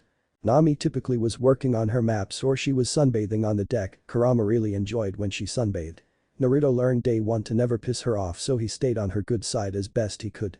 Sadly, this didn't last long, 3 days, that was a new record, as he soon realized that when you play tag or have a water balloon fight with the immature trio Nami, Sleeping Zoro and Robin are all off limits, and if you touch them it's instant death. Despite her violent and greedy nature, Nami acted like an older sister to Naruto, caring for him as any older sister would. In all honesty, Naruto was rather grateful to now have an older sister instead of a younger brat. Zoro could almost always be found outside either sleeping or training, or surprisingly both at the same time. Naruto had picked up that Zoro was extremely lazy but strong at the same time. Sometimes Naruto found himself watching Zoro train, and every time he was astounded by his strength. Kurama told Naruto there was no way Zoro was even human with his level of strength. Ever since he had first met Zoro, he felt a bond with swordsmen. As if no matter what happened or decision Naruto would make, Zoro would be there to protect and support him all the way. Something he had never felt with his real parents. The person Naruto liked to spend the most time with was Robin. Most of the time she could be found reading a book in a lawn chair. On the first day aboard the Sunny, Robin noticed that Naruto was extremely unsure about what he should be doing, so she invited him to sit next to her and read a book, which he accepted. As time progressed, Naruto discovered that Robin had quite the morbid sense of humor. Even though this unnerved him a little, he began to see Robin more and more as a mother to him, which made up for all her little quirks. Thus these 2 weeks had made Naruto a better person than he could have ever become if he had not met the Straw Hat Pirates. Even if Kami himself offered Naruto a chance to live with Minato and Kushina as their son in an alternate universe, he would turn it down in favor of a bunch of ragtag pirates. They were his family, his friend, his nakama now. Sunny and the ocean were his home. Not even Kami himself can take that away from him. Naruto's mind drifted when suddenly he was hit in the back of the head by a water balloon. Naruto turned around only to have his face meet by another water balloon. "Come on Naruto, play with us," Chopper called out, standing next to Luffy, Usopp, all three holding water balloons. "Sure, but I'm warning," he was cut off by another water balloon to the face by Usopp. "Hey, I wasn't ready." "Too bad, all's fair in love and war," the long-nosed sniper said as he chucked another balloon at Naruto, igniting an all-out water balloon war. The water war, as it was so called, escalated from 4 participants all the way to everyone except Nami and Robin. Frankie modified his body to shoot balloons from his cannons, which distracted the idiot trio just enough to be hit by Naruto. Brook ran around sniping people thanks to his beastly speed. This however did not save him from Frankie's water balloon cannon. "It appears that last attack has soaked me to the bone. Ah, but I am nothing but bone. Yo ho ho ho ho. Skull joke," he called out, causing Naruto and Luffy to lose it. Sanji saw himself as Robin's personal guard, defending her from any stray balloons, even though she was more than capable at defending herself. Chopper transformed into his heavy point and threw a balloon at Naruto, just missing him, only to hit Sanji as he was flirting with Robin, getting the cook involved. "You'll pay for that emergency food supply," Sanji roared as he chased after Chopper, who ran away screaming in terror. The cook stopped when he passed a sleeping Zoro. Seeing how soundly he slept, he got an evil idea. Sanji thought it would be funny to hit Zoro in a certain place while he slept, giving him quite the surprise when he woke up. Needless to say, Zoro was pissed when he was woken up from one of his naps. He was even more pissed when he looked down, seeing a large wet spot on his crotch. "Hey everyone, look. The idiot Marimo pissed his pants," Sanji called out, unable to contain his laughter. "It was you that did this, wasn't it, Iro Cook?" Zoro growled as he lunged at the cook. With Zoro in the battle, things got much more hectic. Zoro dumped an inflatable pool, don't ask where he got it, full pink water on Sanji, turning the cook completely pink. That was the final straw. Everyone was now using colored water balloons, making it even more fun. The war ended when Nami stepped outside with her newest map. Neither Luffy nor Naruto noticed her right behind them. Luffy threw a balloon at Naruto, who ducked, causing the balloon to hit Nami in her map. Big mistake, covering both in red. Time seemed to stop and the entire deck got eerily quiet as their navigators stared at her now ruined map. Luffy's dead. Everyone thought as they watched the scene unfold right in front of them. Luffy. Get your ass over here right now. She roared. The captain of the Straw Hat Pirate slowly made his way over towards his navigator like a puppy that was bad. Seriously, if the man had a tail it would be between his legs right now, then again whose wouldn't? Luffy, did you throw that water balloon? She asked in a sweet tone that had all the guys sweating bullets. No. Luffy said, looking the other way, sweating even more. He even made a sad attempt at whistling inconspicuously. This guy has zero talent for lying. Kurama said. Oh really? Then how do you explain why my map and I are soaking wet? She asked. Naruto ducked when I threw that water balloon. Luffy said. Suddenly realizing what he said, he clamped his hands over his mouth as fear spread across his face. Oh shitty though. Well, he's screwed. Everyone else thought. Is that so? Nami said as she grabbed Luffy by his cheek. She dragged Luffy, literally, up to her room. All that was heard for the next half hour were their captain's tortured screams that also had a demonic female's laughter pierce through them. If this is Nami's normal actions when she's pissed, I would hate to be on her bad side when it was her time of the month. The strongest Biju said to his container. Agreed, Naruto said back. As for the rest of you, clean this mess up now. Nami ordered as she reappeared from her room. As you wish, Nami Swan. Sanji cried with hearts floating around him. Yes ma'am. Everyone else, minus Robin, replied as they entered a salute. But I'll be back in half an hour. I expect this place to be clean by the time I get back. Nami said as she re-entered her room.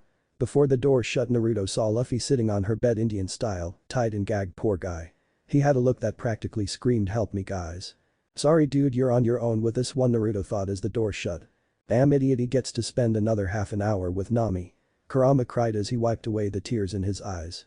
If there is anyone that should be punished by Nami in that manner, it's me. He cried as more tears fell from his eyes. What the hell are you talking about, Kurama? Naruto asked. I'll tell you when you're older, kid. Kurama said as if he was avoiding something. But. When you are older. He roared, ending the conversation. Okay, sheesh, Naruto said as he got back to work. Half an hour later, Sunny was spotless as an orange-haired navigator stepped out of her room, followed by a red, sweaty and surprisingly uninjured Luffy. Luffy, what the hell happened to you?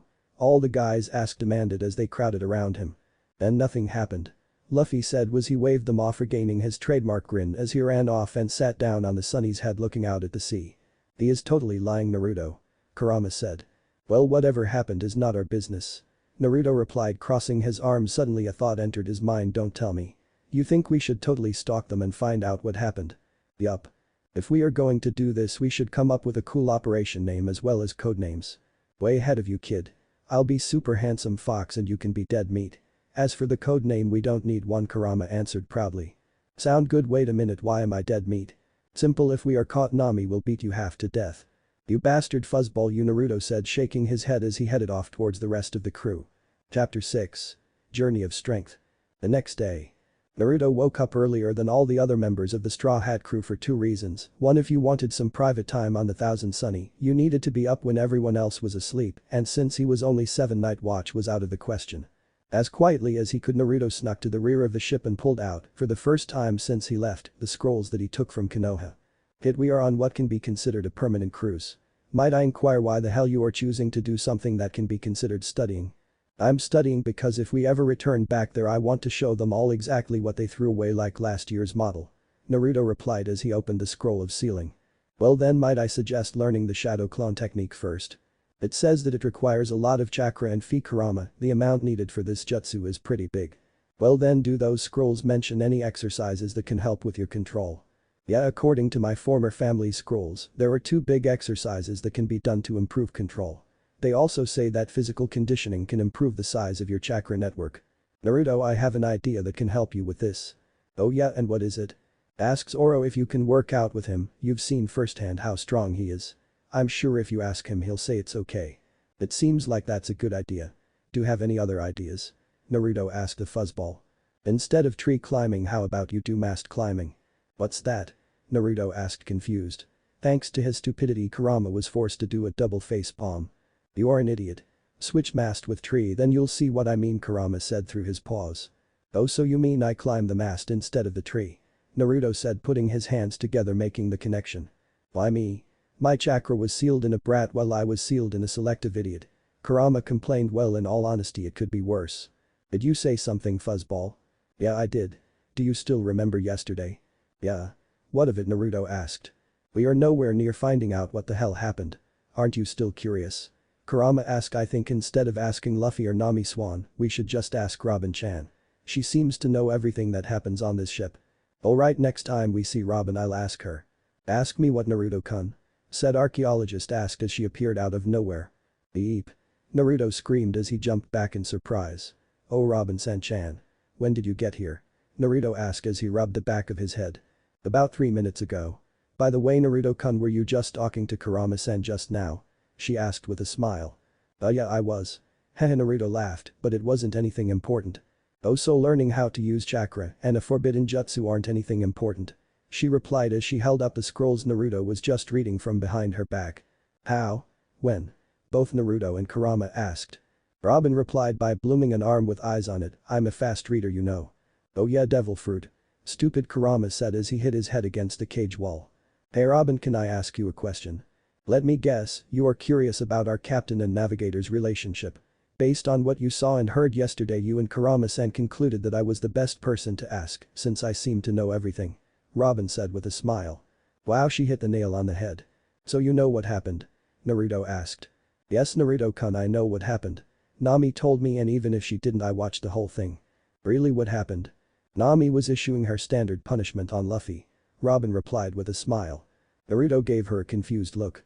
Idiot, obviously they were experiencing the earthly pleasures of each other's bodies. Kurama yelled at Naruto. What the hell are you talking about, Kurama? Naruto asked. Phew, Robin laughed. No, Naruto-kun, when Luffy aggravates Nami, she typically gives him the beating of a lifetime, plus a little extra. She added with a smile, I'll give you another hint, they like each other, and at least Nami has feeling for Captain-san. Wait, so our captain and navigator are, oh my god. Naruto screamed as Robin began to laugh again. Of course, Naruto's scream was so loud it woke up the man in the crow's nest. Zoro. Hearing the boy scream, Zoro leaped down to the deck with such grace and strength, and in one fluid motion he had his swords drawn. Looking around, Zoro could not see any enemies, though he stopped looking when his eye fell on Naruto and Robin. Huh? Oh, Robin and Naruto, what are you guys doing awake this early? He asked as sheathed his swords. Nothing much, Zoro-san, we were just discussing Luffy and Nami's relationship. It seems Naruto-kun has finally figured out what they were doing yesterday. She gestured to Naruto, who was curled up in a ball rocking back and forth, muttering, wash away the horrors. However, thanks to a certain fox, he was not going to forget those images. Oh, you were talking about them. I thought we were under attack or something. Zoro said as he sat down. Wait, Zoro knows too? Naruto asked, snapping out of his moment. Yep, you have to be blind to not notice how much they care for each other. Plus she is the only one who he has given his hat to the most. So everybody knows that those two are together, Naruto asked the older pirates. Nope, just me and Zoro-san, Robin replied. Luffy and Nami, they know we know, and they want to keep it a secret, so don't mention it to anybody, especially Cook-san. Inside the cabin, a blonde cook sneezed in his sleep. You can count on me. Naruto said with a salute. Oh, Zoro, can I ask you something? You just did, Zoro replied with a smirk. Can I ask you something else? Naruto asked, a little aggravated. You just did. Hey, what gives? Naruto yelled in annoyance. Sorry, Naruto, I just like messing with kids, he replied with a smirk. Can I work out with you? Naruto asked, bowing his head low. Zoro stared at him, noticing how familiar the scene was to him. Just 2 years ago he was kneeling before Mihik, begging the man to train him. This kid's got a little of all of us in him. How about I train you instead, Zoro said, but I'll warn you, I can be quite the slave driver. I say bring it, Naruto replied with determination. When do we start, Zoro-sensei? Don't call me sensei. I'm not that old. Zoro barked. We start right after breakfast. Naruto-kun, if you want I could help you with chakra training. Robin said to the blonde. You will? Oh, thank you, Robin-san, Naruto replied as he gave her a hug. Wait, I thought you couldn't use chakra, though, he said as he looked up. Robin replied by raising her right hand as light violet energy swirled around it. I'm a fast learner, she said with a smile. Insert epic training montage music. Eye of the Tiger. Naruto's life with the Straw Hat Pirates went from great to awesome in one day, and Naruto could not be any happier. Zoro and Robin were teaching him not as teachers, but rather as a parent would teach their children, not too demanding and ever patient with him. Zoro's training methods were a little insane at first, since he made Naruto wear 20kg weight 24/7 while he would lift weights and swim at the same time. Kurama mentioned to Naruto that the training was actually helping since it developed his chakra reserves quickly, as well as his stamina and strength. In 1 month Zoro had started to teach Naruto how to use a sword, only one, though slowly Naruto was getting the stances and style down, but both knew it would be years until Naruto was ready to take part in a real fight. Sometimes Brook gave Naruto pointers on his swordsmanship. Both Zoro and Brook encouraged Naruto to develop his own sword style so he can surprise his opponents. Zoro's style relied heavily on aggressive attacks that wear down the opponent, while Brook focused on lightning quick strikes that would eventually take their toll. Once Naruto got used to the weight that Zoro gave him, he got it doubled to 40 kilograms and resumed their training as if nothing was different. Zoro never asked for Naruto to go beyond his limits. When he got close, Zoro would stop him for his own safety so the little kid wouldn't burn himself out. In all honesty, Naruto much preferred Robin's chakra theory methods. At first she had him perform chakra exercise such as tree climbing and water walking. Robin had to describe how water walking worked since the moment she touched the water she felt weaker, causing her to have trouble using her chakra. Once Naruto's reserves and control were high enough, which took the full 2 months of intense training, Robin allowed him to learn the shadow clone jutsu, which he was excited about. Once he mastered the shadow clones, he developed even faster with knowledge, but not in physical strength. He needed Zoro for that. Naruto began to look into his former family scrolls once he knew the shadow clone jutsu. Taking Zoro and Brook's advice, Naruto began to learn the Uzumaki sword style. The trick was to not have inner turmoil in order to use these techniques at their fullest. One must have perfect peace inside them. Slowly but surely Naruto was building a whole new style. Though he really wanted to learn Zoro's personal style, he knew it was not his position to ask for it, he had to earn it. When he started learning the martial arts forms, Naruto found himself a little annoyed with them and the sword techniques. They all required chakra to enhance their abilities, and most of the forms involved using ninjutsu of Jinjutsu to defeat the opponent. Zoro told him that he fought several swordsmen who all had abilities, but never had he seen such blasphemy to swordsmanship. He told Naruto, in battle the stronger warrior survives, that is the law of battle, remember it well. I may not like the idea of using tricks to win a battle, but I do not hold it against those who do use them. All in all, Naruto truly felt happy among these strangers. No, he could not call them that. These people were his family. His brothers and sister, his uncles and his mom and dad were these people. Though he wouldn't call them these terms, they had already set themselves in his heart never to be removed. Time skipped to December. Currently the Straw Hat Pirates were docked at a winter island that was celebrating some unknown holiday, called Christmas. Not one to deny a party, Luffy declared that they too were going to celebrate Christmas. Alright. The entire crew exclaimed back at their captain. Over the next week the Thousand Sunny was transformed from a pirate ship into Holiday Central. Nami came up with the idea that they do a secret Santa to celebrate their first Christmas together. Everyone liked the idea, especially the fact that they would be allowed to open them on Christmas Eve. Naruto was walking around town trying to find the perfect present for Sanji, since that was who he got for Secret Santa. What did the man like besides food and women? Hey kid, I know what you should get the cook. Kurama said to Naruto as they passed a bookstore. Really, what should I get him? Head into that bookstore and ask for that little orange book in the window. The one that says Make Out Paradise. Naruto asked as he got a better look. I don't think I can buy the Kurama. Nonsense, of course you can. All you have to do is transform into Sanji, then buy the book. Naruto was about to say something when he realized that it was actually a good idea. He had learned the transformation jutsu just last week and he was pretty good at it if he did say so himself. Alright Kurama, let's do this. So Naruto transformed into the love cook and bought the book with no problems. Once he was outside, Naruto stared at the book in his hand, vaguely remembering it. Turning it over, Naruto read the description about the author and was stunned by what he read. The author was none other than his godfather Jiraiya of the Sannin. Do you want to give this smut to Sanji-san? Naruto asked, barely controlling his building anger. Why the hell are you calling it smut, kid? It's a work of literature. Yeah, well, it's written by that bastard of a godfather. Naruto yelled back. Look Naruto, I am not saying for you to keep it, I am saying just give it to the cook. I'm sure he'll like it. Kurama sighed. Naruto, I see you as a little brother of sorts. I would never do anything to purposefully harm you, you know that. Yeah, I guess you're right, I shouldn't be mad. It's all behind me now and there is no turning back. Alright, let's get back to the ship and hit this once you wrap it. Yeah, once we are done we'll continue shopping for the others. Time skip. Christmas Eve. Today was the day that everyone was anticipating. Christmas Eve. The day was typical for the Straw Hat Pirates until night fell and then it got chaotic. All the pirates sat in a circle with 10 presents in the middle.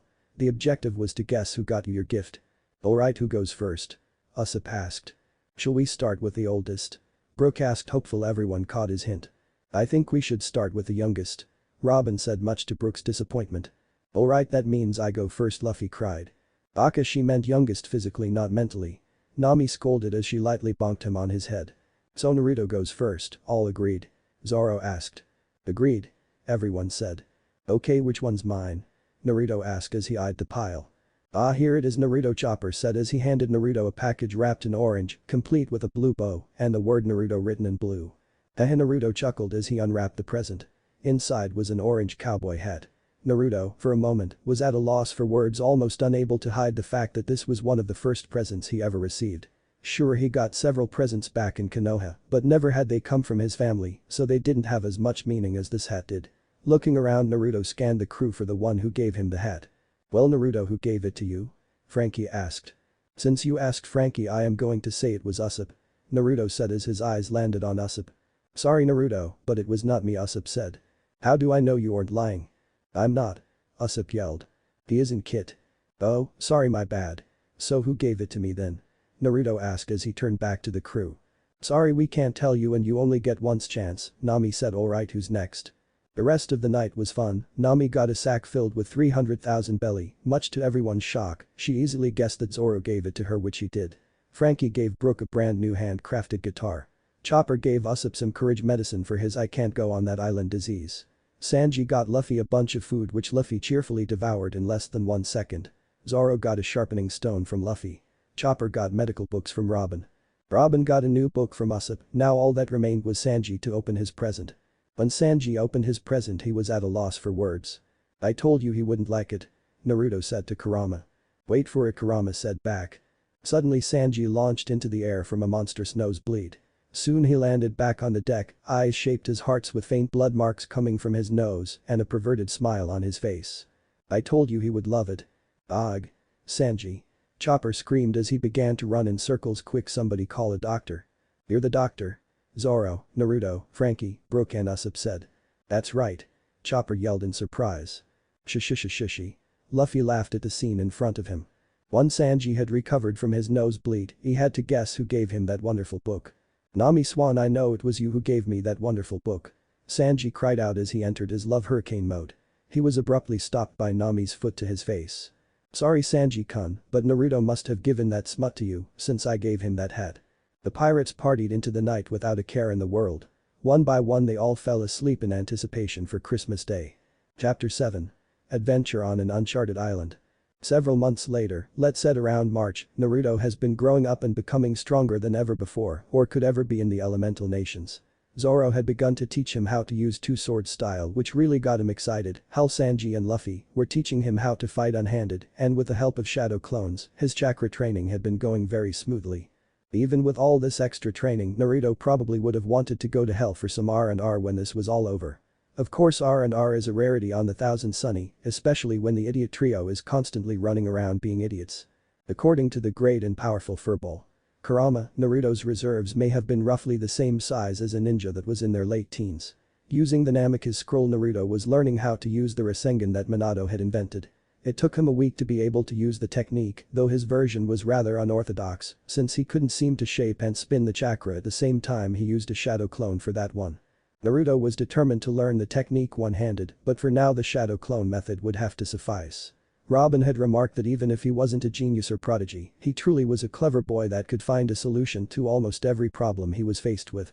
As the days became weeks and the weeks became months, Naruto slowly was forgetting about his life in Konoha, and the image of family had most defiantly been replaced by something completely different.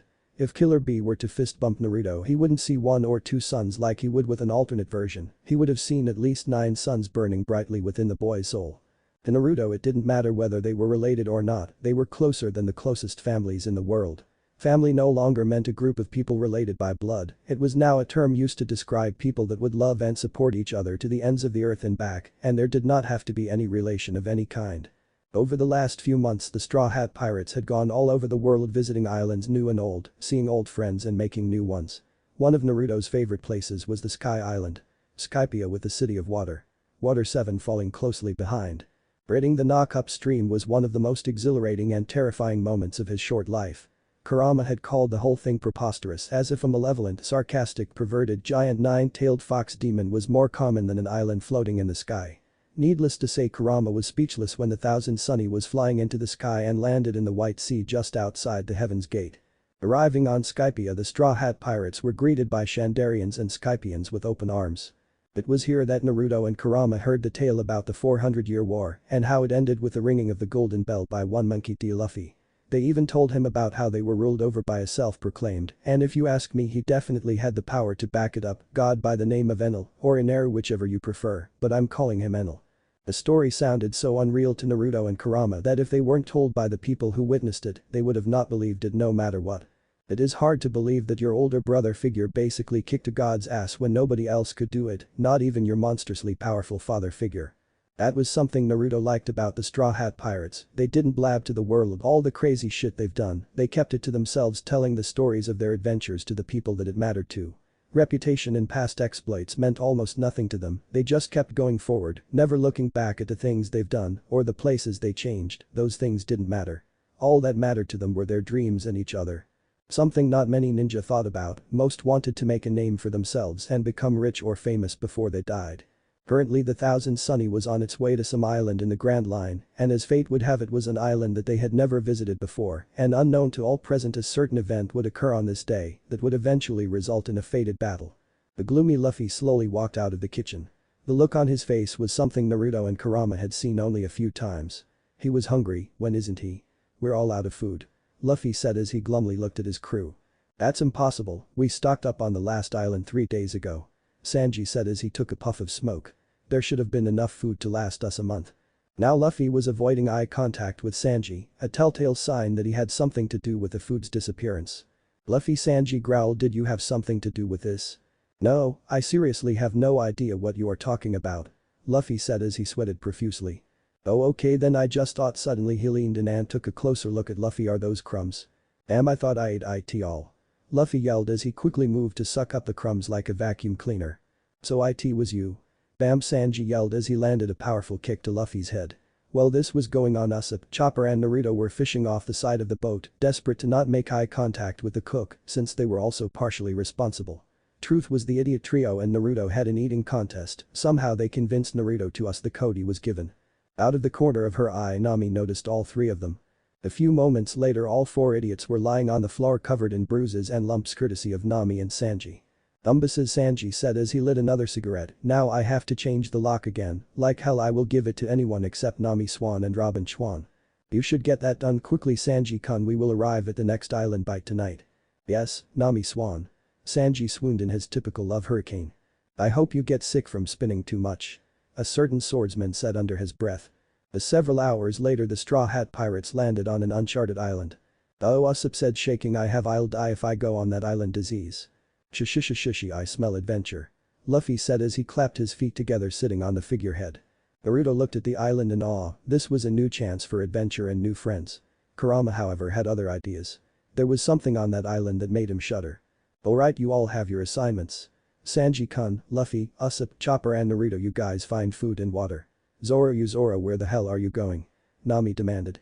I'm going for a walk, Zoro said as he began to walk towards the woods. Don't get lost, Mosshead, the blonde cook said. I don't get lost, hero cook, Zoro said as he disappeared in the trees, ignoring the insult Sanji yelled at him. Anyway, Frankie, can you watch the ship? Nami asked. You got it, sis. Frankie yelled as he got into his signature pose. Robin and I will explore the island, Brooke you can do whatever. Yo ho ho ho ho. Alright Nami-san, but before you go might I look at your wham? He was met by Nami's roundhouse kick. Like hell I will. Nami yelled. The food scavenging party was having quite a bit of luck in their search for food. Of course the only ones who hadn't gotten anything were Luffy and Naruto. Alright you idiots, why haven't you collected anything? Sanji said. Well you see, Naruto began, I did gather quite a bit of food, but I kind of got hungry, so I ate it all. Naruto grinned at the end of his tale. Liar, Kurama said, you just didn't find any. Alright, I'll buy that, Sanji thought as he turned to Luffy. And you? We were supposed to gather food. Luffy asked bewildered. I suppose as we should have seen this coming. Usopp said as he shrugged his shoulders. Chopper agreed. Alright Usopp and Chopper, we're going back to the ship. You two, he said turning to the 2 biggest troublemakers, don't come back to the ship unless you fill those baskets. Yes sir, okay, Naruto and Luffy said as the other 3 headed back to the ship. Alright Luffy, where should we look for food? Naruto asked. No, Luffy said, well he picked his nose when we were little kids. Ace and I used to live in a jungle like this. Who's Ace? Naruto asked, causing Luffy to stop in his tracks. He was my big brother. Luffy said quietly. Wait, Luffy has a brother? Kurama asked. You have a brother? Naruto asked in Kurama's place. I had two brothers actually. Come to think of it, you remind me quite a bit of my other brother Sabo. Luffy said as he turned towards Naruto with his trademark grin, you both have blonde hair and you guys even have the same voice. What happened to them? Again Luffy stopped in his tracks. They died, he said simply. I'm sorry, Naruto said. Don't be, it wasn't your fault they died. Don't apologize when it isn't your fault. Who would have thought that this idiot could be full of wisdom, Kurama said. Alright Luffy, let's find some food. Food? Luffy yelled as he bolted off in a random direction with a grinning Naruto following. Elsewhere on the island, a single apple on a tree fell to the ground. It began to shake slightly before turning an orange color with black swirls forming as if they were tails wrapping around the body. The dark figure arrived on scene. Finally we found it, he said as he disappeared into the shadows. Back on the other side of the world, Jiraiya was doing what he always did when he was visiting Konoha. Peeping on the women's bathhouse. The pervert giggled as he watched with delight. Truth was, Jiraiya was distracting himself from the biggest problem he had brought upon the village. Being unable to find Naruto. Over the past months Jiraiya had searched every nook and cranny of the elemental nations in hopes of finding his godson. He wasn't just searching for his godson's sake. He was searching for his village's sake more, since Naruto was supposed to marry the Kuja Empress's daughter. He had absolutely no lead as to where Naruto was. The only one he had was when he saw Naruto on that strange ship heading east. Naruto the pervert sighed as he lowered his telescope. I hope you return to us soon. Your family is falling apart. Kushina rarely is seen when she's around. Minato has almost buried himself in paperwork on purpose, and Itsumi's personality has gotten worse. Why couldn't we fix it when she was younger? Now it's too late. Even though the people say they want you back, I can tell they are glad you are gone, the bastards. He was about to return to his research when poof, he found himself transported right to Mount Myaboku right in front of the great toad sage. The Jiji-sama, Jiraiya said as he bowed. To what do I owe this honor? Jiraiya, I have just seen several images that even I cannot quite make out what they mean. I was wondering if you could help decipher them. The old toad inquired. You mean you've seen visions that even you cannot understand? Yes. Please show them to me. Place your hands upon my crystal ball and I shall show you. Placing his hands on the glass ball, Jiraiya found the scene around them change from the toad sage's chamber to that of what appeared to be a battlefield. Around them images blurred in and out of focus. Several images caught their eyes. The first was 9 animals standing side by side. A monkey, a tiger, a cat, a lizard, a ram, a raccoon, a crane, a rhino, and a horse. The image faded and changed to a massive black lion, pinning a small yellow fox to the ground. This lion was surrounded by several dark images of animals whose forms could not be seen.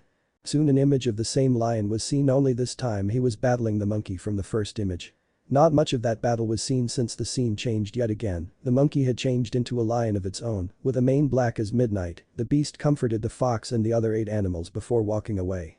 The scene changed once more to that same lion sitting on a high platform, chained with a massive red wolf-like dog standing next to him. Suddenly the 9 animals from before returned with some more help. There was now a white tiger, a snake, a whale shark, a blue phoenix, a red lion, a large condor, a blue pheasant, a bear and a massive green dragon. Soon the visions become chaotic and strange, almost like a battlefield. The normal tiger clashed with a hawk and a purple tiger, the snow leopard clashed with a flamingo, the bear and rhino fought against an army of bears, the crane, cat, raccoon, and lizard fought against an army of dogs, the horse fought a spider, the ram and phoenix fought a yellow monkey, the snake fought a white dog, and the red dog clashed with the red lion, the blue pheasant and the dragon. Needless to say, this was so bizarre, there were many other animals partaking in this battle on both sides. The visions did not end there. The lion was escaping alongside a lioness when the red dog blocked their path. The beast attacked the female lion, but for some reason the blow never came. One final time the scene changed. This time the lion was standing over a body that had smoke coming off its chest. The beast looked straight at Jiraiya, and the great toad sage, anger and hate filled his eyes. He looked at them, gaze piercing into their souls, as if they were the ones that did it. The images stopped there as the toad sage's chamber phased back into existence. Jiraiya was dumbfounded by what he had seen. Never before had he seen anything of the sort. Apparently a war was coming, and it was going to be massive. So Jiraiya the sage said, what do you think of these images? I honestly cannot say, but I believe that they represent a war among all the summon animals. Over what I am not sure. I am worried about this impending conflict. If it truly is a war among the animals, then why did we not see the toads or slugs in it? Surely they should have been there. The old toad commented, an animal war is something completely unheard of before. Perhaps I should warn Minato of this. I do not deem it wise, my boy. Minato already has his hands full with the issues they have brought upon himself. The toad said as he took a puff from his pipe. Why involve yourself in a conflict that does not involve you? Yes, Ijiji-sama. Jiraiya said as he lowered his head. Be weary, Jiraiya, whenever this war occurs the world will change for better or for worse. Chapter 8. A snack from the devil. When we last left our heroes they had taken a stop on an uncharted island in hopes of restocking their supplies, which a certain 4 people emptied in a single night. Oh yeah, and the great Toad Sage had received some troubling images and shared them with Jiraiya. Alright Luffy, let's find some food. Food. Luffy yelled as he bolted off in a random direction with a grinning Naruto following. Elsewhere on the island a single apple on a tree fell to the ground. It began to shake slightly before turning an orange color with black swirls forming as if they were tails wrapping around the body. The dark figure arrived on scene. Finally we found it, he said as he disappeared into the shadows. Luffy? Naruto cried as he chased the rubber pirate weight up. Hearing Naruto, Luffy stopped dead in his tracks. Bonk. Naruto ran right into him. What's wrong? Luffy asked as he turned around. Why are you lying down? He asked Naruto. Now, Naruto said as he rubbed his head. I'll admit that one hurt. He said as he got up. Are you okay? Yeah, I'm just fine. Chasing after a rubber idiot with no sense of direction through a beast-infested jungle just to find an amount of food large enough that we can bring back to the ship before he eats it all. Naruto ranted. So you're fine? Luffy asked. Okay, Luffy said, grinning like an idiot before Naruto could respond. Great, this guy doesn't even notice sarcasm when it's right in front of him. Wait, why am I surprised by this? Kurama said. Hey Luffy, maybe we should split up. I'll go this way and you go that way. When we're done we'll just head back to the ship, which is south from here. Got it? Luffy said as he bolted off in another direction. Naruto was left speechless by Luffy's action. Does he even know which way south is? I doubt it. Naruto wandered the jungle gathering food of all kinds along the way. Before too long the sun was setting and Naruto thought it was about time to head back to the ship. Hey Kurama, how much do you think Luffy got? Do you really want to make a bet about it? Kurama asked. Not really, cause we both know he probably didn't get anything, nor will he get back quickly. Naruto kept looking for some extra food until he came across a clearing. Looking around he only saw a single apple tree with some apples lying on the ground. Hey Kurama, did anybody have any apples? Nobody did, Kit. The giant fox replied. So without caution Naruto picked up one of the fallen apples. This apple however was different from the rest, and with only moonlight and starlight Naruto could not see any of its features. This apple was orange in color with black swirls all over it. It was a devil fruit, though neither Naruto nor Kurama knew that. Unlike Naruto, Kurama could sense a strange aura coming off of it. It was a familiar aura to him, almost like he was looking in a mirror. That's very interesting, he said to himself, but he was brought out of his thoughts by one noise. Munch. Naruto took a bit out of the devil fruit, giving him whatever powers that it held and taking away his ability to swim forever. Ugh, Naruto's face became a twisted completion of disgust. That apple was without a doubt the worst thing he had and will ever eat. In all honesty, he would have rather eaten his own shit before that fruit again. And if he attempted to cough up that piece of the apple he ate to no avail. What the hell, Naruto? Kurama yelled at the blonde. Didn't anybody teach you not to eat food that has been on the ground for more than 5 seconds? No, but Sanji did beat into me to never waste any food, besides I was hungry. Suddenly he felt a sharp pain in his stomach. Arg. He groaned as he clutched his stomach in pain. He fell to his knees and threw his head back and screamed ay. Try imagining your guts and internal organs ripped out of your body and then they are lit on fire just before they are dumped in a vat of acid, and remember you can feel all that happen. That is similar to the pain Naruto was going through right now. A bump of pulse of energy was released. It was massive and moving fast, to where who knows, but it knew exactly what it was searching for, even if it was on the other side of the world. Back in Konoha, Minato Namikaze was just about to start training his daughter Natsumi. Ever since his eldest son was kidnapped, the 4th Hokage has sent out hundreds of Anbu teams to rescue him with no results on his location. His family was falling apart because of his blunder, and there was no way he could fix it. Even though Natsumi was his little princess, he was beginning to see what Kushina had told him. She really was an obnoxious brat. However, unlike Kushina, he figured it would be better to follow an appeasement solution with Natsumi. If she wanted something he would give it to her, so she wouldn't get crazy. Kushina had more of a earn something method for the girl. Needless to say, Natsumi preferred Minato to Kushina. Even with both methods her attitude never changed. Upon further investigation, Minato discovered that the common villagers saw Naruto as the reincarnated Kyuubi, which disgusted him. Hiruzen and he had sacrificed everything to keep them safe, and they are repaid with Naruto being treated less than dirt. Truth be told, Minato did feel responsible for Naruto's treatment. He really wanted Naruto back. At first it was only because of the possible alliances that could be made if Naruto married females that were related to the Kage and lords of the other nations, but as the months dragged by he wanted Naruto back just because he wanted to make it up to the poor boy. Looking back in photo albums, Minato noticed there were almost no pictures of Naruto, but there was a surplus of tear stains, evidence that Kushina had looked through the album multiple times. Not only that, but he had made no effort to correct the village's ignorance or to train Naruto, which was something he should have done alongside Natsume's training. Speaking of Natsume's training, Minato had begun to teach her the Rasengan, mainly because she begged him for it and she begged to sign the Toad contract. When Jiraiya came by with the contract, he was strangely quiet, nor did he stop by the hot springs. He didn't have that much luck finding Naruto either, and he was the one with a spy network that ran all throughout the elemental nations. Jiraiya had told Minato that he last saw Naruto on a strange ship, but he couldn't reach it in time and he had no idea where it was going. Thinking about all these things reminded Minato of Kushina. Kushina had moved out of the estate several months ago. This was painful for Minato, he was practically on his hands and knees begging for her to stay, and he even had the audacity to claim that he couldn't live without her. Kushina told him if he wanted her back he would have to first find and apologize to Naruto for everything they did and didn't do to and for him, because that was exactly what she was going to do. She even warned him that if he forcefully brought Naruto back to the village, she would pack up everything and leave, and when she said everything she meant to take Naruto as well. Why should he be forced to live in a place he could never call home? Kushina was currently living on her own in a small apartment. It had a living room kitchen combo, a bathroom, a deck, a small study library combo and 2 bedrooms. As of this moment we find her sitting in a rocking chair in the living room, reading the tale of the Gutsy Ninja out loud to her large stomach. Yes, Kushina was pregnant again, 8 months if you are wondering, and this time she was determined not to screw up as royally as she did with Naruto and Natsumi. Shortly after Naruto had run away, Kushina vowed to never have any more children until Naruto forgave her and her return to Konoha, whichever came first. When she found out she was 3 months pregnant, she had broken down into tears since it was only 4 days since her vow to not have children. Originally she wanted to have an abortion, but her friends and the rational part of her brain convinced her otherwise. Naruto's friends, the only ones that cared for him, had all convinced her not so see this child as a replacement of Naruto, but rather the child would be a fresh start and a constant reminder of what she lost. I promise little one that I'll always love you no matter what and I will always be there for you.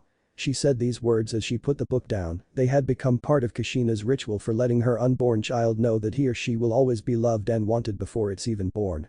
One day, little one, you, me, your father, your sister and of course your brother will all be one big family again. Though she knew in her heart that the chances of seeing Naruto again were low, let alone him returning to them. She then prepared to leave for the Namikaze estate when a knock at her door snapped her out of her thoughts. I'm coming. She called out as she walked towards the door. When she opened it, standing before her was a sweating version of Kakashi Haddock. What is it, Kakashi? You know I would be able to handle it if you shunshined in here. It's Natsumi. Huff. What? Huff, something's wrong with Huff, her seal.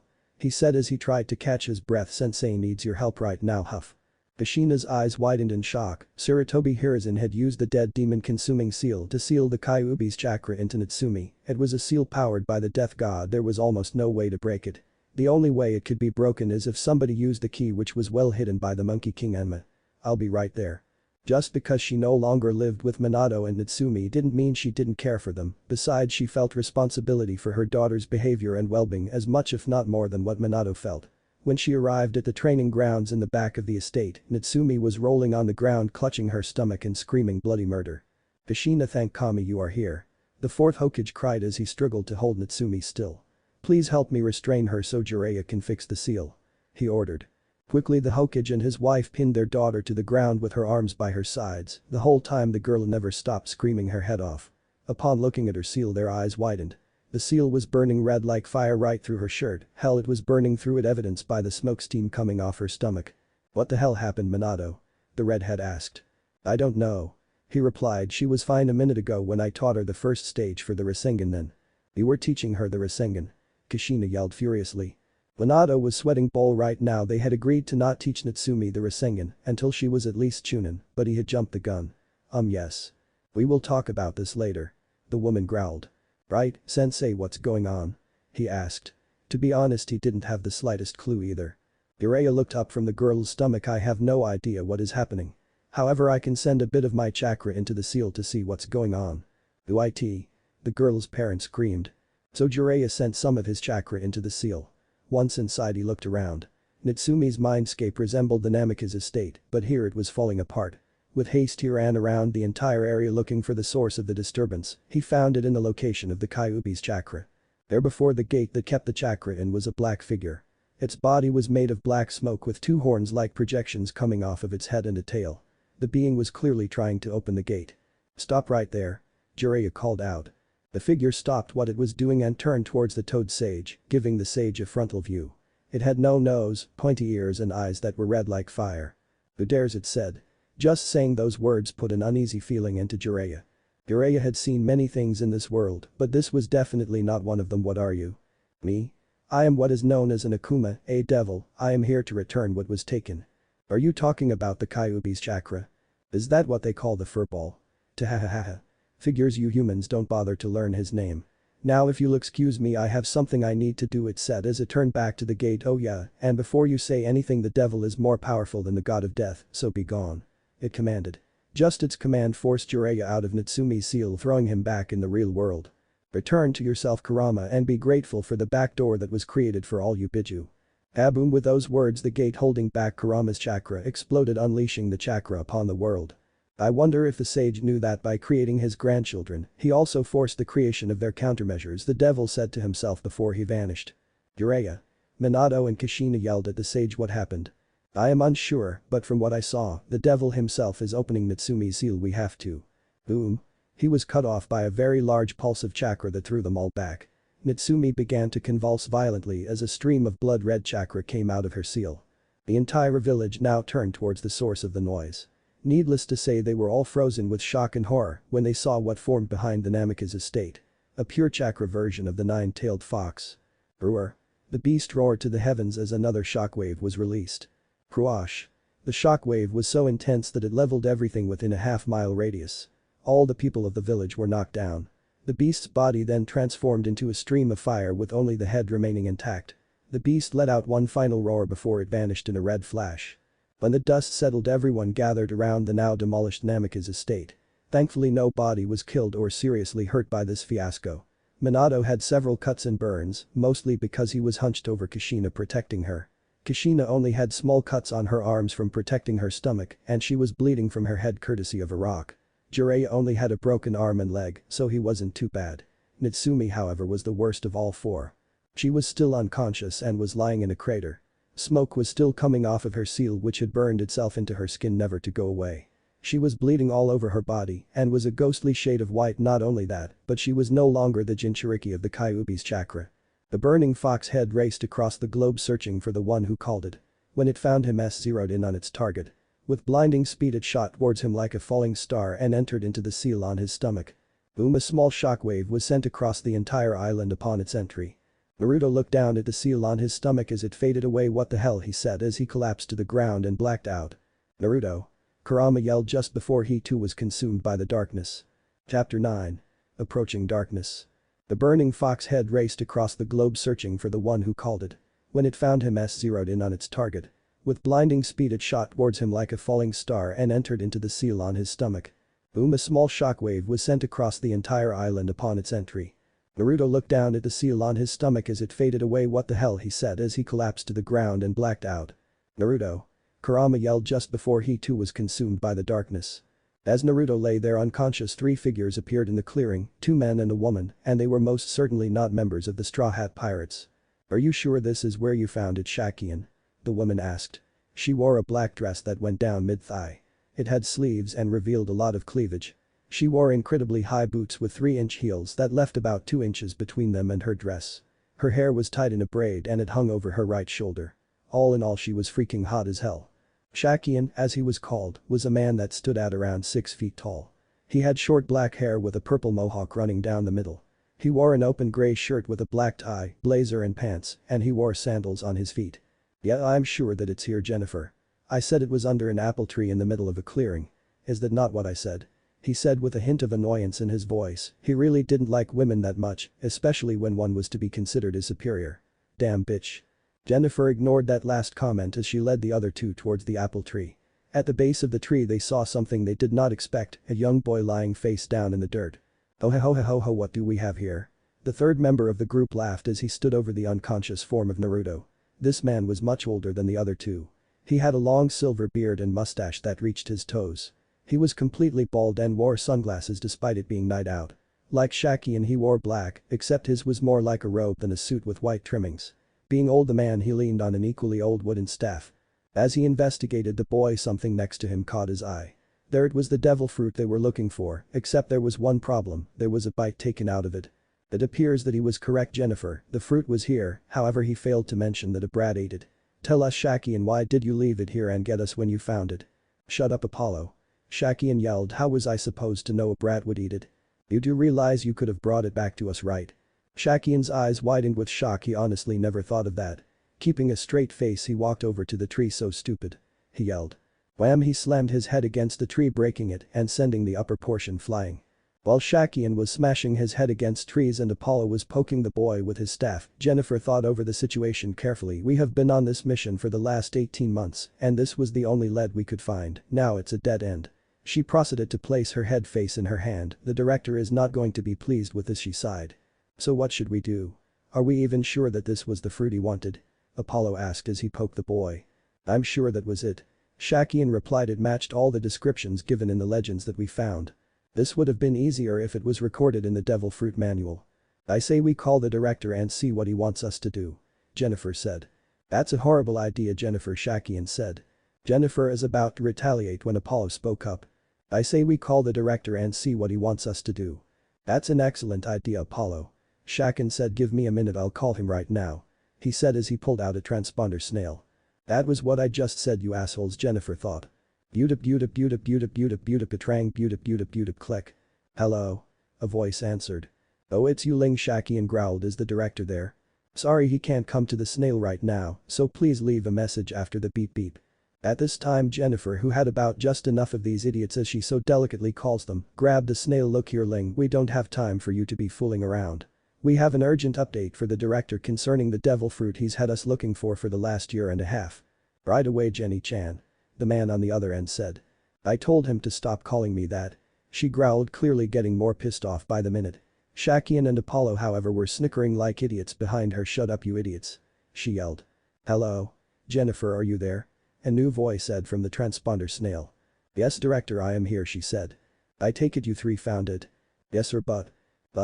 The voice asked. The child ate it. What?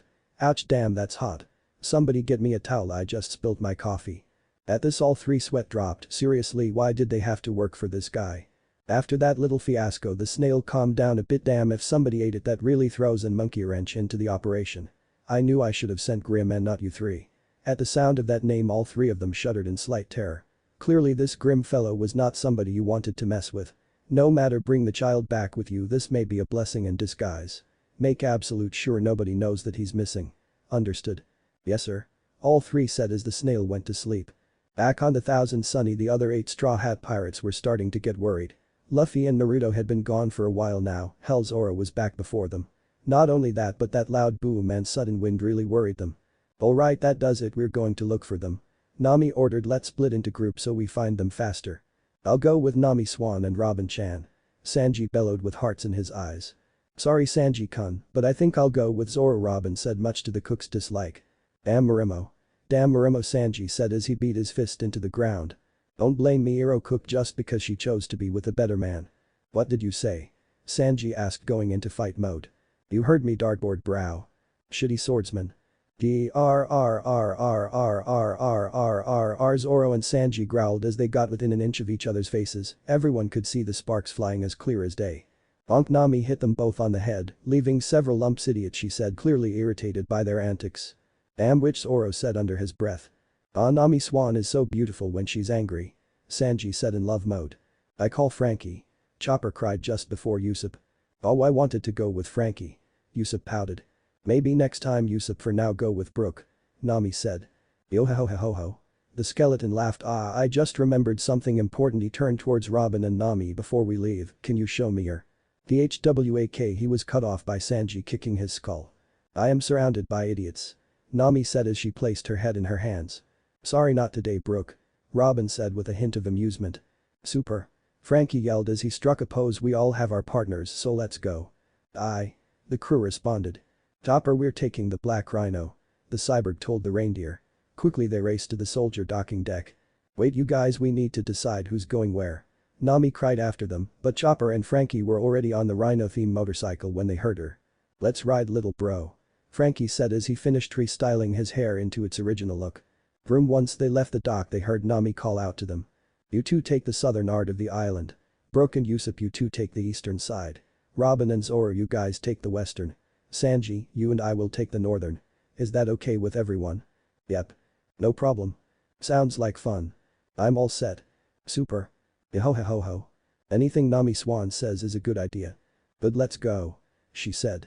Meanwhile Luffy was running around the whole island looking for Sunny, Naruto, and that weird red light he saw, really whichever he found first.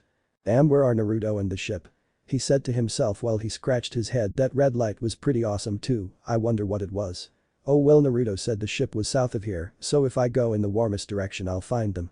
He said with a grin. Shishi, I'm so smart.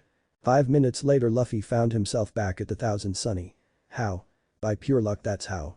Oh guys, I'm back. He called out. No one responded. Hey, where is everyone? He wondered. Wowing, he shot his arms onto the Sunny and pulled himself onto her. Snap, his arms returned to their normal length with a snap. This is so weird, maybe they went back onto the island. He closed his eyes and let his spirit wander the entire island looking for his nakama. Alright, there they are, he said as he found everyone, but where are Naruto and his fox buddy? Oh wait, there he is. He said as a smile spread across his face. Suddenly 3 presences caught his attention. Whoever they were strong, with Naruto and not friendly. Luffy's eyes snapped open as he turned towards the northwest section of the island. Here I come, he said as he took off in that direction. In a marine base not far from the island, a man sat at his desk and stared out the window behind him, his back to the doors of the room. He had lavender hair that was slicked back and was roughly shoulder length. He was noticeably slim in stature, a sign that he was high-ranking and had others do most of his fighting. A marine soldier entered into the room. Excuse me, Director Sir, Grim is here. They'd send him in. In walked a tall man roughly 6 feet tall. His figure was shadowed, however one could see the large claymore strapped to his back. Ah, Grim, come and take a seat, the director said as he turned around, his face covered by shadows. The man standing across from him gave no response. I take it your last mission was successful. Grim nodded. Excellent. Now I have another mission for you. The director said. What is it? The man said. It appears that Shaki and Jennifer and Apollo have found the fruit I sent them after, however a child ate it. Kill all witnesses and bring that child to me alive. I cannot count on those 3 to do the job. You want me to eliminate them? No. Good God, no. Just make sure they make it back alive and whole. Consider it done. Grim said as he turned to leave. Wait. Grim stopped. Bring the brat back unspoiled. The director commanded he could be a valuable asset to us. It will be done. Whoosh, Grim vanished from sight. Damn, I almost forgot how specific you have to be with Grim as to who he can kill and who he can mess up. The director went back to looking out at the sea, just in time to see Grim fly off towards the island on a large flying reptilian creature. This is actually turning out quite well, even though I wanted to eat the devil fruit. Once those 4 get back I will have in my hands the ultimate weapon. Convincing a child to help me should be a piece of cake, they are pretty stupid anyway. Then with the government's ultimate assassin team and the most powerful zone, nobody can stop me. I will rule the world. Wahahahaha. He laughed to himself. Chapter 10. Gigi's Tale. The burning fox head raced across the globe searching for the one who called it. When it found him, zeroed in on its target. With blinding speed it shot towards him like a falling star and entered into the seal on his stomach. Boom, a small shockwave was sent across the entire island upon its entry. Naruto looked down at the seal on his stomach as it faded away. What the hell, he said as he collapsed to the ground and blacked out. Naruto. Kurama yelled just before he too was consumed by the darkness. Naruto awoke and found himself in a familiar place. At first he was confused about where he was. It was a sewer filled with water that was up to his ankles. Naruto found it rather odd that he felt weak in such a small amount of water, but he passed it off as nothing. Naruto, a voice called his name. It was definitely a male speaking. Naruto raced through the halls of his mindscape until he reached the source of the voice, Kurama's cage, correction, where his cage should have been. There was nothing there, not even Kurama. Naruto, the voice called again. It was louder this time and sounded similar to Kurama's voice. Who's there? The blonde asked. Oh, for the love of Kami. The voice said to itself. It's me, Dumbus. Kurama. About damn time you got here, brat. I know I shouldn't do this, but I'm bored, the furball said. What? Naruto asked, but he was cut off. Crack, the entire area began to break and fall. Chunks of the ceiling and walls fell all around him. Crack, more fissures appeared and the chamber began to rumble as if it was going to collapse at any given moment. What the hell's going on? Naruto screamed. I'm getting you out of there.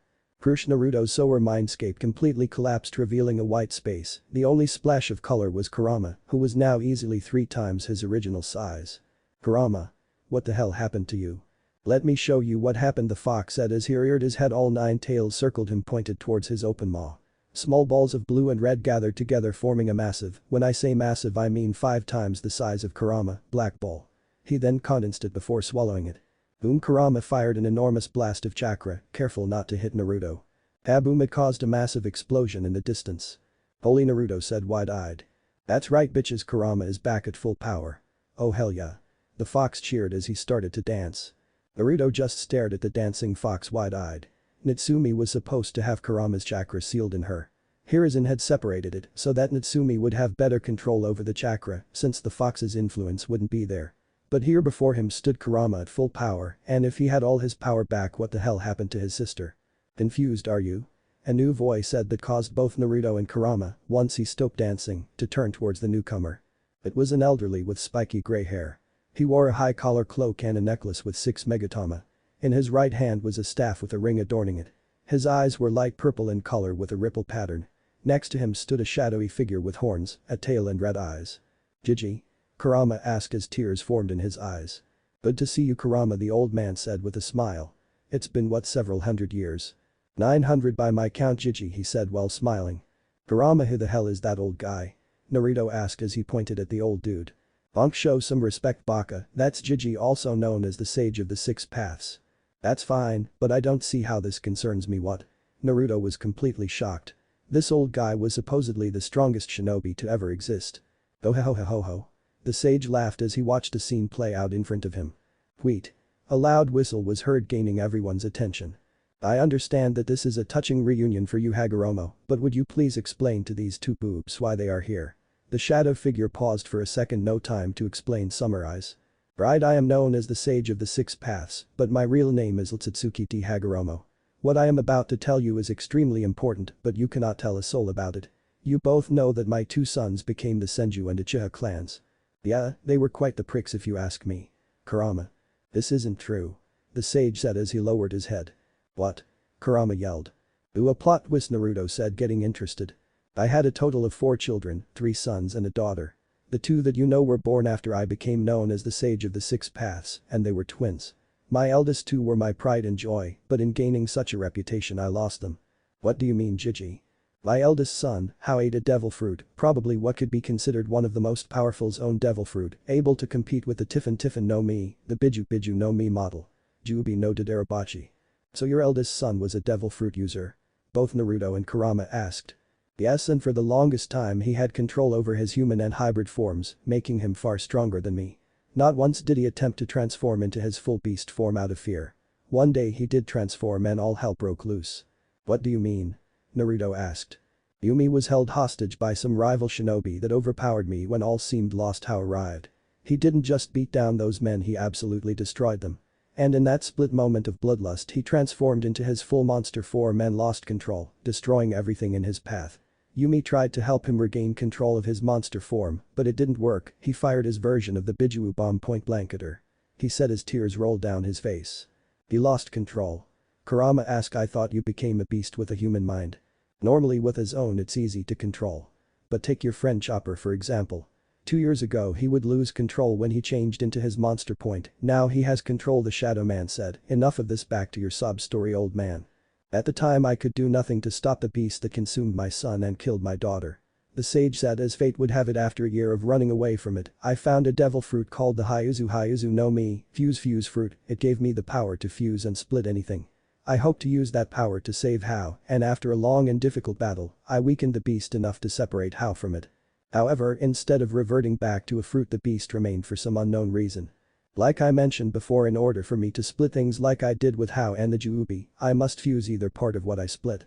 I intended to fuse myself with the Juubi, but Hao stopped me. Why the hell would he stop you from doing that? What happened next? Hao forced me to fuse with him. Once the fusion was complete, Hao became the dominate force. Hurry up, old man. Using the 10 dragon seal, he split the beast from its chakra and resealed the monster within himself. In our mindscape he told me his final wish. Flashback no jutsu. Hao turned to his father. Hey old man, I have one last favor to ask you. What do you mean last, Hao? Please use Shibaku Tensei to make a prison for me and this monster and cast it into the sky. I will make a prison for the monster, but not for you. You are my son, I cannot lose you. I unleashed this beast and killed you, me dad. The least I could do to redeem myself is to take this thing to hell with me. At this time the most powerful shinobi ever had waterfalls flowing from his eyes. Without further delay he embraced his oldest son for what would be the last time. It's okay, dad. It's okay. Shibaku Tensei.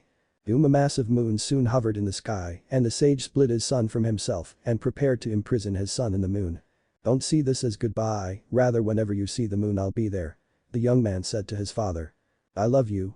I love you too, Hao said with a smile as he fused with the moon. Flashback no jutsu end. Holy shit, Naruto and Kurama were both stunned. The last memory of my eldest son is his smiling face. Then you used creation of all things to create me, my bros and sisters, Kurama said before he noticed the sage's face. Let me guess, not exactly. Kurama, in all honesty, using creation of all things kills the user since it uses his or her life force to create life. I created you Biju using my devil fruit abilities. I split the beast's chakra into 9 and fused each on with his own type I spent a long time searching the world for. I used 7 mythical zones and 2 regular zones to create you 9, Hao's children. What? Kurama was stunned. You were all just masses of the 10-tailed monster's chakra that ate devil fruits thanks to my abilities. For instance, you, Kurama, have the abilities of the Inu no Mi model. Kitsune. This is where I come in, Smokey said. In order to maintain the balance of the world, 9 new devil fruits were created to act as countermeasures and backdoors for the Biju. You blonde ate the Biju no Mi model. Kyuubi no Kitsune, which was one of those 9. I still don't get what they do. Naruto said, tilting his head. Smokey face palmed. I'll try and explain this simply. The Biju are masses of chakra that were fed devil fruits, in Kurama's case, Inu no Mi model. Kitsune, he can create foxfire anywhere on his body, transform, copy others and create illusions. Wait. I've been able to do those things this whole time. Ho. Ha. I haven't decided on Naruto's laugh yet, all 3 laughed at Kurama. It's been 900 Kurama, I was sure that all of you would have at least discovered your other abilities by now. The sage said as he wiped away a tear from his eye. What about me? Naruto asked. Right, your fruit was made as an escape route and countermeasures for the Biju. Once consumed you were transformed into a true Jinchuruki. You and Kurama are now one yet 2 different persons. It was Kurama's turn to be confused. Again, Smoky face palmed. On your own, Naruto, you can turn into a 9-tailed fox or a human 9-tailed fox hybrid. Kurama now has the ability to leave your body and manifest a physical form anytime you want. When you two are united, Naruto can do everything that Kurama can do. Oh, I get it now, Naruto said, finally understanding his new powers. So are you two going to train us in our powers? Hell no. Smokey said, where's the fun in seeing you two screw up using them if we teach you? I'll tell you a little secret about all devil fruits. What? Naruto and Kurama asked, completely interested. They are limited by the user's imagination. Now you should start to wake up. 3 people are carrying you away from your friends. Who are they? I don't know. Smokey said, though he really did know, but even as you are now you won't be able to scratch them, but don't worry, your mother, father, sister, brother and uncle are heading right where you are now. Naruto flinched slightly at that comment, thinking Smokey was talking about his biological family. Wait, brother and uncle? Yes, those pirates that you befriended. The sage said they are your nakama, are they not? Damn right they are. Kurama said. Well then it's time for you to wake up, a sage said as he poked Naruto's forehead with his index finger. Know this, Naruto, there is a war coming, and no matter what you do nothing will change whether you are involved or not. People will die and there is no changing it, one could be you. If you die, then who will save the elemental nations? I really don't care. Naruto said as he began to fade. The sage chuckled as a smile crept on his face. Soon he and Naruto and Smokey faded away. Back in the real world, Naruto opened his eyes. Chapter 11. Secret Justice. The director went back to looking out at the sea, just in time to see Grim fly off towards the island on a large flying reptilian creature. This is actually turning out quite well, even though I wanted to eat the devil fruit. Once those 4 get back I will have in my hands the ultimate weapon. Convincing a child to help me should be a piece of cake, they are pretty stupid anyway. Then with the government's ultimate assassin team and the most powerful zone I will rule the world. Wahahahaha. He laughed to himself. Damn, why do I have to carry the kid? Because I said so, Shakian. Jennifer said. Does the director really expect me to carry this kid all the way back to the base? Yes. You are a real bitch and the director is a bastard. He retorted. Shut up, Shaki, and Jennifer replied, getting even more annoyed with the man. You two act like a married couple, Apollo commented. Suddenly Jennifer tensed and stopped walking. Shakian didn't see this and walked right into her. "What the hell, Jennifer, warn us before you stop." "What's wrong, Jennifer?" the old man asked. "There are two no four voices heading right for us." "What?" both men yelled. "What do we do?" "You two go on ahead, I'll deal with them," she said as her right hand began to turn black. On the northern side of the island, Nami and Sanji found nothing on the whereabouts of Naruto or Luffy. Well, that is until Sanji felt Naruto's presence. Once he locked onto it, they began to run towards the northwestern shore. "Sanji-kun, are you sure they're this way?" "Yes, Nami-swan, Naruto is this way, though I cannot say the same for that rubber idiot." "Don't worry about Luffy, I'm sure he's fine. It's Naruto I'm worried about." "You said there were 3 other presences with him." "Yes, and they aren't with us." "Let's hurry." "Hi, Nami-swan," the cook swooned. On the western side of the island, Zoro and Robin had concluded their search. Of course, Zoro's sense of direction didn't help at all. Milohos fleur. Robin sat as she crossed her arms and closed her eyes. Using her powers, Robin sprouted 1,000 eyes all over the island, scanning quickly for Naruto. "Gotcha," she said. "Zoro, Naruto's this way." She pointed north of their location. "What makes you so sure about that, Robin?" Zoro asked. "Call it maternal instincts." She replied with her usual half smile. "Besides, I just saw him." Zoro smirked at her last comment. "So you see yourself as the kid's mother?" "Yes." "Good, cause I feel the same way." "You feel like his mother?" "Not that on the other one." The swordsman growled. "Zoro, I didn't know you were the fatherly type." "Don't act so surprised, Robin, and don't tell anyone what I said or I'll gut you." "Understood," she said as they took off towards Naruto, or in Zoro's case God knows where. Zoro, that's the wrong way." "Damn," he said as he turned around to follow her. Jennifer stood still and waited for the interlopers. They were still coming and quickly from both sides. This did not worry her, she felt calm and collected. Apollo and Shakian should be at the shore by now. Her thoughts were interrupted by 2 loud crashes. "I see a beautiful woman." A blonde-haired man yelled as he burst through the trees. Whack! The orange-haired woman that was with him knocked him upside the head. "Shut up, Sanji, she could be an enemy." Jennifer turned her attention towards the other 2. "Where's Naruto?" the black-haired woman asked in a deadly serious tone. "Who are you and who are you working for?" the green-haired swordsman demanded as he pointed one of his swords at her. 3 swords? He must be Urano's Oro, then that means these are the Straw Hat Pirates. And if that kid's name is Naruto, then we may be in over our heads. "My name is Jennifer. I take it you 4 came to get the brat." "Damn right we did. Now where is he?" Nami demanded. "My partners have him. If you want to get to them you'll have to go through me," she said. Jack, each of the pirates readied for a fight. 4 against 1 seems unfair, however neither side knew how strong the other was. "Soru, an. Shave," whip. Jennifer vanished from sight. The pirates were slightly shocked by that move. They had seen it done before, namely by a certain group of individuals. Whip. She reappeared in front of Nami, her right hand in an upward swiping motion. In combat it is normal to take out the weakest opponents first. "Nami swan," the other 3 yelled. Clang. Nami blocked the strike with her staff. "Just because I'm cute doesn't mean I'm weak." Jennifer remained silent as she brought her right leg up and began to rotate on her left leg, clearly going for a kick to Nami's head. Rankyaku, an. Tempest kick. Nami felt herself get pulled to the ground, barely dodging the deadly kick. Slash! The wave of compressed air sliced through the trees behind the navigator. "That was a close one, thanks, Robin." That didn't stop Jennifer as she brought her leg back around for another kick. Rankyaku. Jirichin, an. Guillotine. Clang! This time she was intercepted by none other than Zoro, giving the navigator time to get away. "Interesting moves you got," he said. He then noticed that she closed all her fingers on her right hand except the index finger. Not only that, but her hand was black and the figure seemed pointed. "Shigan, an. Finger gun." Blam! Jennifer found her finger embedded in the ground. Clang! Zoro sliced at her open stomach only to hear the sound of metal hitting metal. "I get it, she's been using Busashuko Haki to harden her body and hands, making them as strong as steel." When she wasn't paying attention, Sanji attempted to sweep her legs out from underneath her. Normally he would never kick a woman, so he planned to resort to immobilize her without harming her. Jennifer, however, saw this coming and jumped backwards to avoid the cook's sweeping kick. She found herself parallel to the ground when it happened. Say's fleur. Suddenly 6 arms sprouted out of her body while she was in midair. 4 arms held her head while another 2 restrained her arms. Clutch. Heck, an. Iron body. Jennifer yelled milliseconds before the arms attempted to snap her neck. She didn't use Haki. Zoro wondered why. That she fell to the ground right on top of the archaeologist's arms, causing said woman to lose focus, letting Jennifer go. Jennifer stood back up and cracked her neck. Under trap.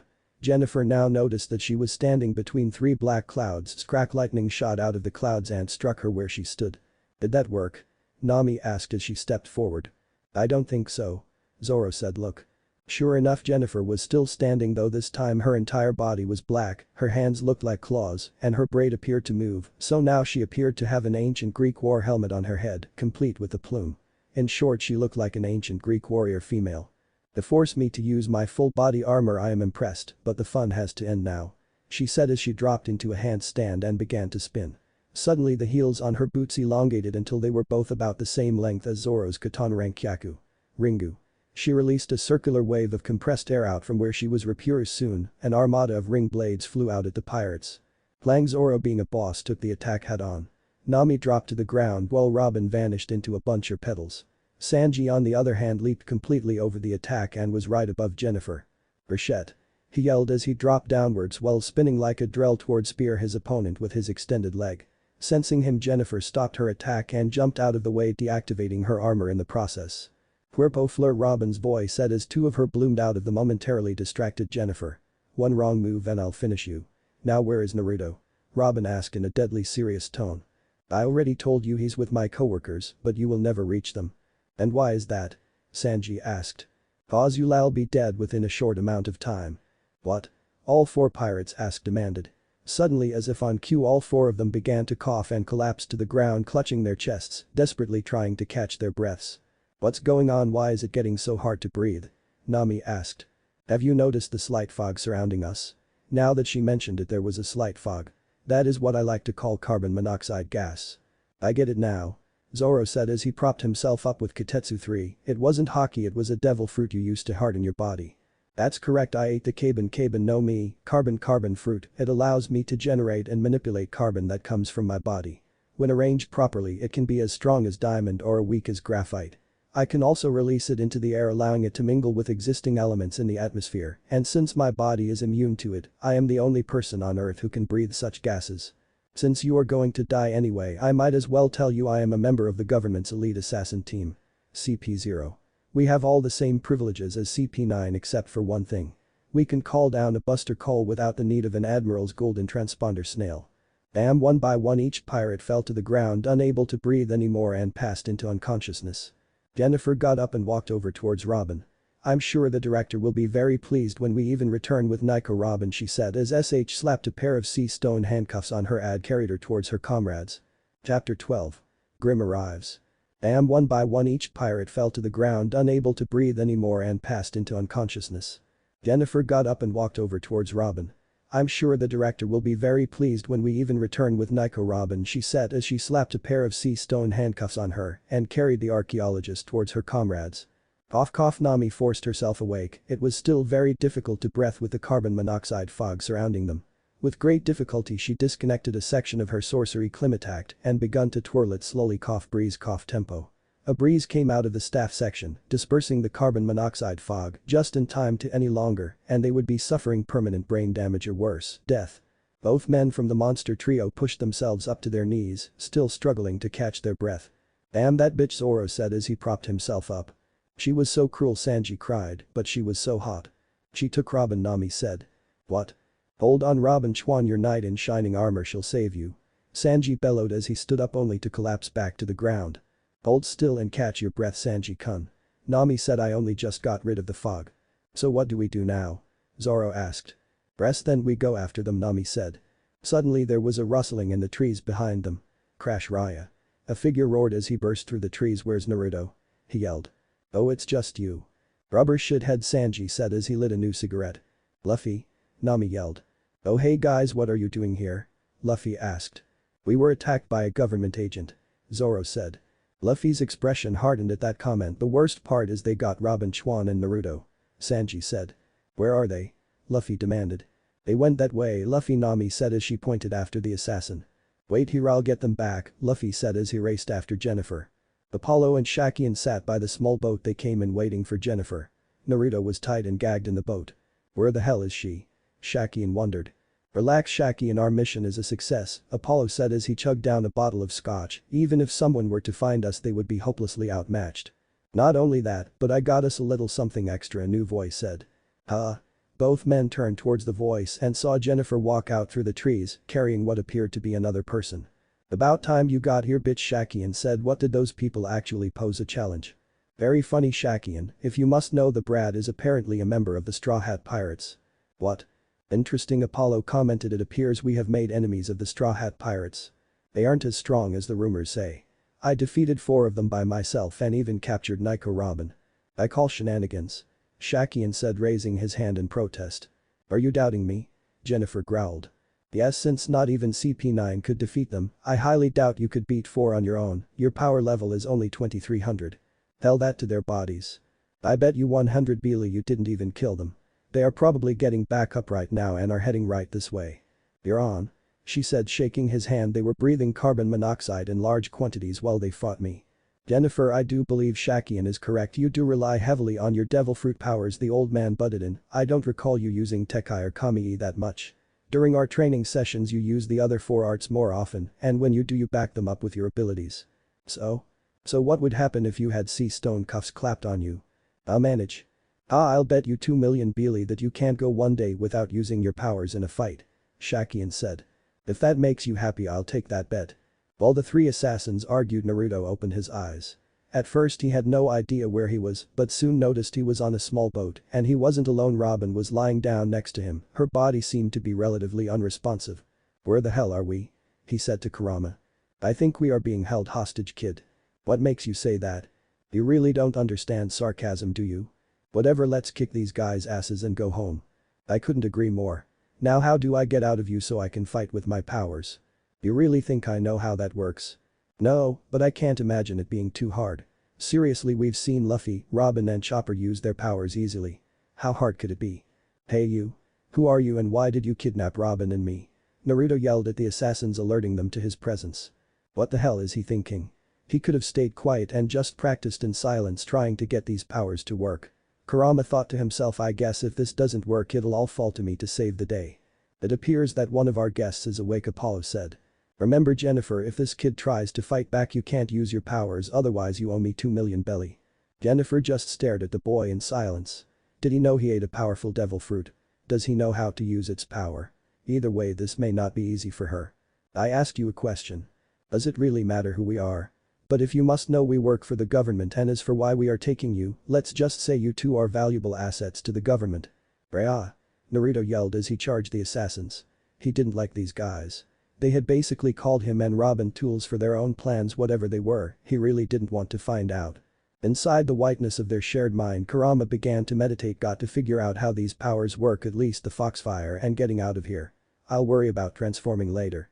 He thought with a perverted grin and a heavy blush as a small trail of blood trickled down his nose. No, bad Kurama, this is not the time to be thinking about that. He said as he hit himself on the head. Naruto first charged at Apollo, thinking he was the best target to start with. Kami, Apollo said as he let himself go limp like paper. Naruto threw a barrage of punches and kicks at the old man, but to his surprise, he was dodging them all. Wham! A fist came out of nowhere and nailed the blonde in the head and throwing him several meters back. Don't forget, kid, you are fighting 3 people here. Naruto pushed himself back up, a trail of blood trickled down his forehead. That one hurt. I bet it did, Shakian said Soru. He vanished and reappeared right in front of the blonde and grabbed him by the throat. Creak! Naruto felt his windpipe being crushed. He coughed up a bit of blood. Crash! Shakian slammed Naruto into the ground. The director said he wanted you alive, though he never said we had to keep you unhurt. He grabbed a fistful of blonde hair and hoisted Naruto back up. Wham! He slammed the poor boy's head against his knee, breaking the kid's nose. You are so weak. He said as he threw Naruto to the side. Damn, Naruto thought, I can't give up, Robin is in trouble. The boy forced himself to stand back up. Cough cough. He spat up more blood. Damn, it's hard to breathe. You still want more? Shakian asked sarcastically. Concentrate. Picture myself as a human 9-tailed fox hybrid, Naruto thought to himself as Shakian advanced. Damn it, Naruto, just fight him with what you know. Worry about transforming and using my abilities later. Huh? Oh right. Naruto said as he put his hands into a familiar hand sign. This gesture caught the assassins off guard for a split second. Shadow clone jutsu. He yelled as 200 Narutos poofed into existence. Never made that many before. Raya. The clones yelled as they charged. Unknown to the assassins, Naruto had 2 clones help him form 2 spheres of chakra in his hands. Suddenly Apollo jumped in front of the charging clones and held his staff in a thrusting position. Sharingan Q. Break shot. he yelled as he thrust the staff forward. Shunk poof, he punched a hole through the first clone, tearing straight through it. Wham, the staff smacked the second clone in the chest, throwing him back into the rest of the clones, scattering them all and dispelling most if not all of them. Through the smoke from the clones, Naruto charged, both arms cocked back. Take this. Rasengan. Heck. Shakian yelled just before Naruto slammed the blue spheres into his stomach. The force of the attack slid Shakian back about a meter and shredded his shirt and jacket, other than that there was no visible damage on the skin. I don't get it, that should have torn a hole right through you. If it's any consolation, you did ruin my coat and shirt. The assassin replied, if I hadn't used my haki you probably would have torn a hole through me. Jinka chain suddenly wrapped itself around Naruto. What the, he collapsed to his knees as if all his energy was being sapped away. Struggle all you want, Jennifer said, those are sea stone chains, they are as strong as diamond and they seal away the powers of the devil fruit, so don't even try, you'll only hurt yourself. Damn it, Jennifer, I was going to show him something cool. Call it cool all you want, it isn't all that impressive. While those two were fuming, Apollo appeared behind Naruto and quickly chopped the back of his neck, knocking the already weak boy out. Let's get out of here before more of them show up, he said as he tossed Naruto into the boat right on top of Robin's lap. Agreed. Crash Raya. A figure roared as he burst through the trees. Where are Naruto and Robin? He yelled. About time you showed up, idiot. Huh? Naruto said, looking up. Oh, it's just Luffy. He laid back down into unconsciousness. Luffy stared down the assassins, right hand holding down his hat as a breeze came by, rustling it. Which one of you messed with my crew? He asked, deadly serious. That would be me. Jennifer said. If you're referring to the blonde brat in the boat, that was me. Shakian said. I guess that means I'm gonna have to kick your asses. Careful you two, that straw hat, Luffy. Apollo said, don't you know the things he's done? Doesn't matter who he is or what he's done, we are still stronger than him. Jennifer said confidently. The Luffy suddenly appeared in front of her and kicked her right in the head, knocking her to the ground, blood trickling down the corner of her mouth and forehead. Apollo and Shakian were slightly stunned by his speed, it was as fast if not faster than theirs. Whap, Luffy wrapped his legs around Apollo's midsection and arms, preventing him from moving. Gomu Gomu no hammer. Luffy yelled as he slammed Apollo head first into the ground. The poor old man had his head and shoulders buried in the ground. Damn you. Shakian yelled as he cupped his hands back into a tiger palm Tobu Shigen. 10 He threw his hands forward so fast that each finger shot a small bullet of compressed air at Luffy. But he didn't stop at just 10, he kept them coming. Barrage. Luffy just stood there and let the bullets fly at him. To Shakian it looked as though Luffy was swaying back and forth as he dodged every single bullet as he began to charge forward. Gomu Gomu na, Luffy said as he threw his right arm back and turned it. Black bullet. THWUD, he punched Shakian right in the solar plexus, throwing him into the boat crash. Damn, he's strong, Shakian said as he got back up. Apollo and Jennifer also got back up, though they didn't say anything. Is that all you got? Ponytail, Mohawk, Geezer. Luffy suddenly tensed and jumped back just in time to dodge a claymore that buried itself up to the hilt where he was just standing. Boom, a new figure crashed between the two parties. He stood up and pulled the claymore out of the earth with little effort. He then sheathed it on his back and stared down Luffy. The man wore a completely black suit with a dark green tie. He had black hair cut in a military style and he had a beard just like one Tony Stark. Who are you? Luffy asked. Oh shit, Apollo said. It's Grim, Jennifer finished. To be continued. Chapter 13. Luffy vs. Grim. Is that all you got? Ponytail, Mohawk, Geezer. Luffy suddenly tensed and jumped back just in time to dodge a claymore that buried itself up to the hilt where he was just standing. Boom, a new figure crashed between the two parties. He stood up and pulled the claymore out of the earth with little effort. He then sheathed it on his back and stared down Luffy. The man wore a completely black suit with a dark green tie. He had black hair cut in a military style and he had a beard just like one Tony Stark. Who are you? Luffy asked. Oh shit, Apollo said. It's Grim, Jennifer finished. Grim glared at the rubber pirate, his eyes cold and calculating. What the hell are you doing here, Grim? Shakian asked. I'm here to clean up your mess on the director's orders. Grim said, take the prisoners and leave before I kill you and Nico Robin. What do you mean by that? Jennifer asked, startled. The director told to just bring the boy back alive and unspoiled and no one else, you three are on your own. Boy, who are you? Luffy asked. You wanna fight? Whip, blam blam blam. Grim suddenly appeared in front of Luffy and attempted to skewer him with 3 fast Shigen. Whoa, Luffy dodged barely, though he knew that kind of attack would not work on him. Stamp. He yelled as he kicked Grim, but he blocked it with his arms. Who I am is irrelevant to you, Straw Hat. All you need to know is that you will never see those two again. I won't let you take them. Give them back. He yelled. Whip, thwak. Luffy appeared right in front of Grim and kicked him right in the head. The force of the kick was enough to send Grim into several trees. I'm sorry. Grim suddenly shot at Luffy like a missile. Unlike a regular Soru which moves in a straight line, this attack had Grim maneuvering around Luffy by pushing off of the air. Though it was difficult to see, Luffy noticed Grim's hands turn black. Wham, he delivered 2 fast punches to Luffy's chest and head before THWAK, he brutally kicked him square in the chest, sending the young pirate back into the forest. Alright, let's get out of here. Shakian said as he, Apollo and Jennifer got in the boat and shoved off. Rah. Luffy threw the debris off of himself as he got back up. He set himself into a crouch and placed his hands on his knees. Bloop bloop, 2 bulges appeared on his legs before they shot into his chest, causing it to expand and contract slightly. FSSSS steam appeared from all over his body as he placed his right fist on the ground. Dear second. Luffy yelled, looking up. Dear what? Grim asked. Whip. Luffy disappeared and reappeared right in front of Grim. Oh shit. Jet pistol. Boom, Luffy yelled as he punched Grim in the face at point blank range. The assassin was shot out over the water from the punch, but he wasn't out yet.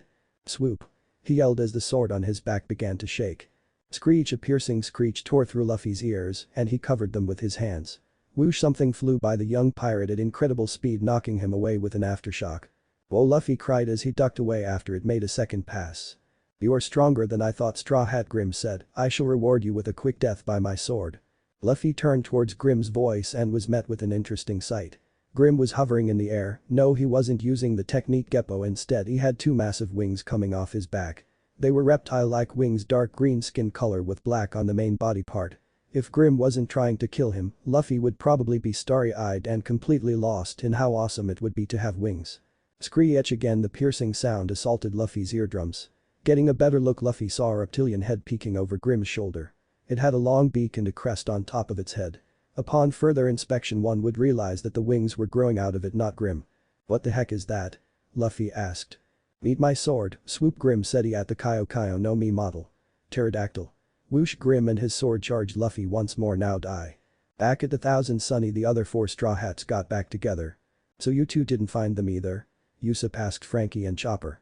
No, Luffy and Naruto were nowhere to be found on the south side. Frankie said. What about Nami and Sanji and Zoro and Robin? Chopper asked. They've been gone too long. Topper-san, can't you smell them? Brook asked. No, there are too many smells on the island, I can't distinguish theirs. If Nami or Robin were to put some perfume on, I would be able to find them by following that disgusting smell. The little reindeer said. So in all honesty, nobody knows where they are? Usopp asked. Boom, a loud explosion noise was heard and all 3 turned towards the source. Northwest of their location a giant fist burst through the trees. There's Luffy. All of them thought. Luffy's fighting someone. Frankie said. Let's go help them. Usopp said, if Luffy's fighting I bet we'll find the others there as well. But that the 4 pirates headed for the northwestern shore.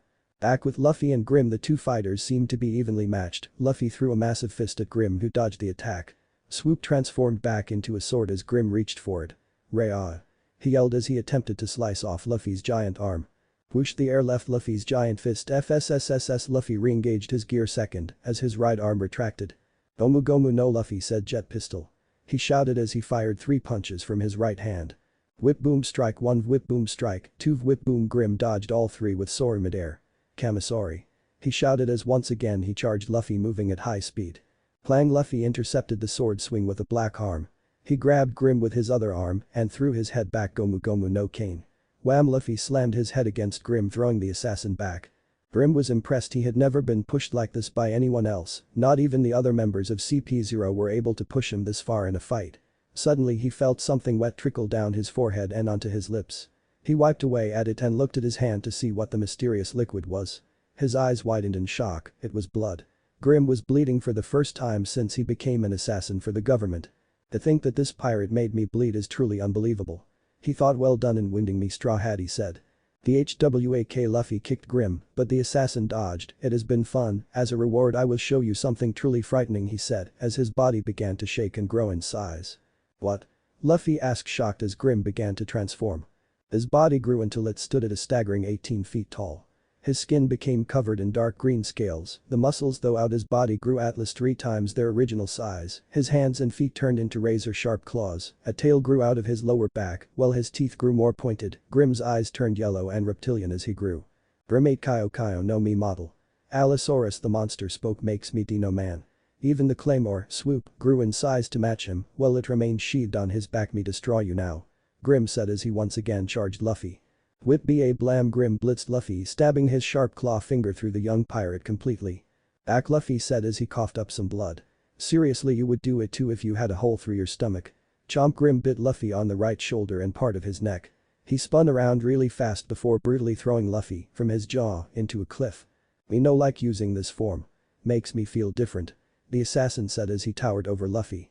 Drrrr, Luffy growled. Whip fssss. He quickly moved inside Grim's guard, left arm cocked back, steaming and twisted Gomu Gomu no jet rifle. Heck Itsugi. The Dino man said as he puffer out his chest to take the attack. Wham crack, the sound of bones cracking were heard as Luffy's fist was knocked back. Ah. Luffy screamed in pain. The bones in his left arm were cracked or broken from that counter-attack. We end this now, Straw Hat, Grim said as he picked up Luffy over his head so his back was facing the ground. Sheen. Grim's right knee turned black and shiny. What break first? Spirit or body? He brought Luffy down crack right onto his hockey-imbued knee. Aig.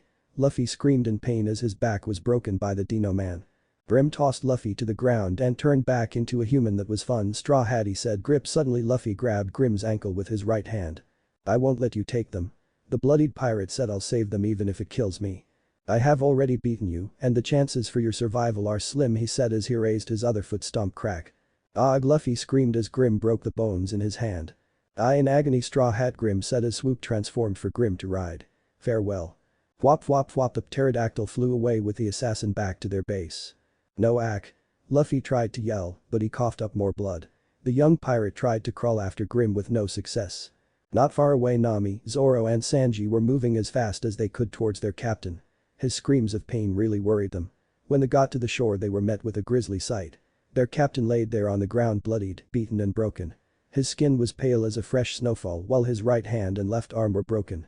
The hardest things to look at were the hole in his stomach and the large bite mark on his right shoulder, which were slowly creating a pool of blood. Luffy? Nami screamed as she ran to her fallen captain. Out of fear that he was dead, Nami slowly placed her ear on his chest. Thank God she could still hear his heart beating, though it was very slow. Nami? The young man asked. Tears began to trickle down his face. Sanji, go find the others and bring them here now. Especially Chopper. The navigator ordered. Right away, Nami-san, the cook said without his usual love cook self. Using the basic medical knowledge that she had, Nami quickly used Luffy's sash and shirt to stop the bleeding on his stomach and shoulder respectively, all the while she had tears streaming down her face. When she reached around his back, she was met with a very unnerving feature. Several of his vertebrae were out of place. I couldn't save them, Nami. Luffy cried as she finished closing off the wounds. It's okay, Luffy. We'll get them back, don't you worry. Right now we need to help you. Zoro looked around the battlefield looking for any signs of Naruto and Robin. Though he didn't find any, he did find something just as interesting, an eternal pose to a place called GX. He reached down and picked up the pose. That has got to be where they were taken. Nami flinched slightly when Zoro touched her shoulder. Hey Nami, check this out. He said as he handed the eternal pose to her. One of those guys must have dropped it. See, Luffy, we know where they will be going. Nami said to her captain as she showed him the eternal pose. That Dino guy. What? Nami and Zoro asked, not sure what he was talking about. That Dino guy is mine. There is no way that I'll lose to him again, Luffy said confidently. Even though they didn't know who this Dino man was, it was likely that he was part of this CP0. Ai, Luffy. Chopper screamed as he came out of the forest running towards the rubber captain. What happened? Oh hey Chopper. Luffy said cheerfully as Nami propped him up so he was resting against her chest. I got into a fight, that's all, he said as Chopper scanned over his injuries. That's all? The reindeer screamed. Luffy, you have a broken arm, hand, 4 displaced vertebrae, a hole through your stomach and a large bite mark on your shoulder. I'll be fine, Chopper, all I need is some meat. Luffy grinned. Chopper, where are the others? Zoro asked.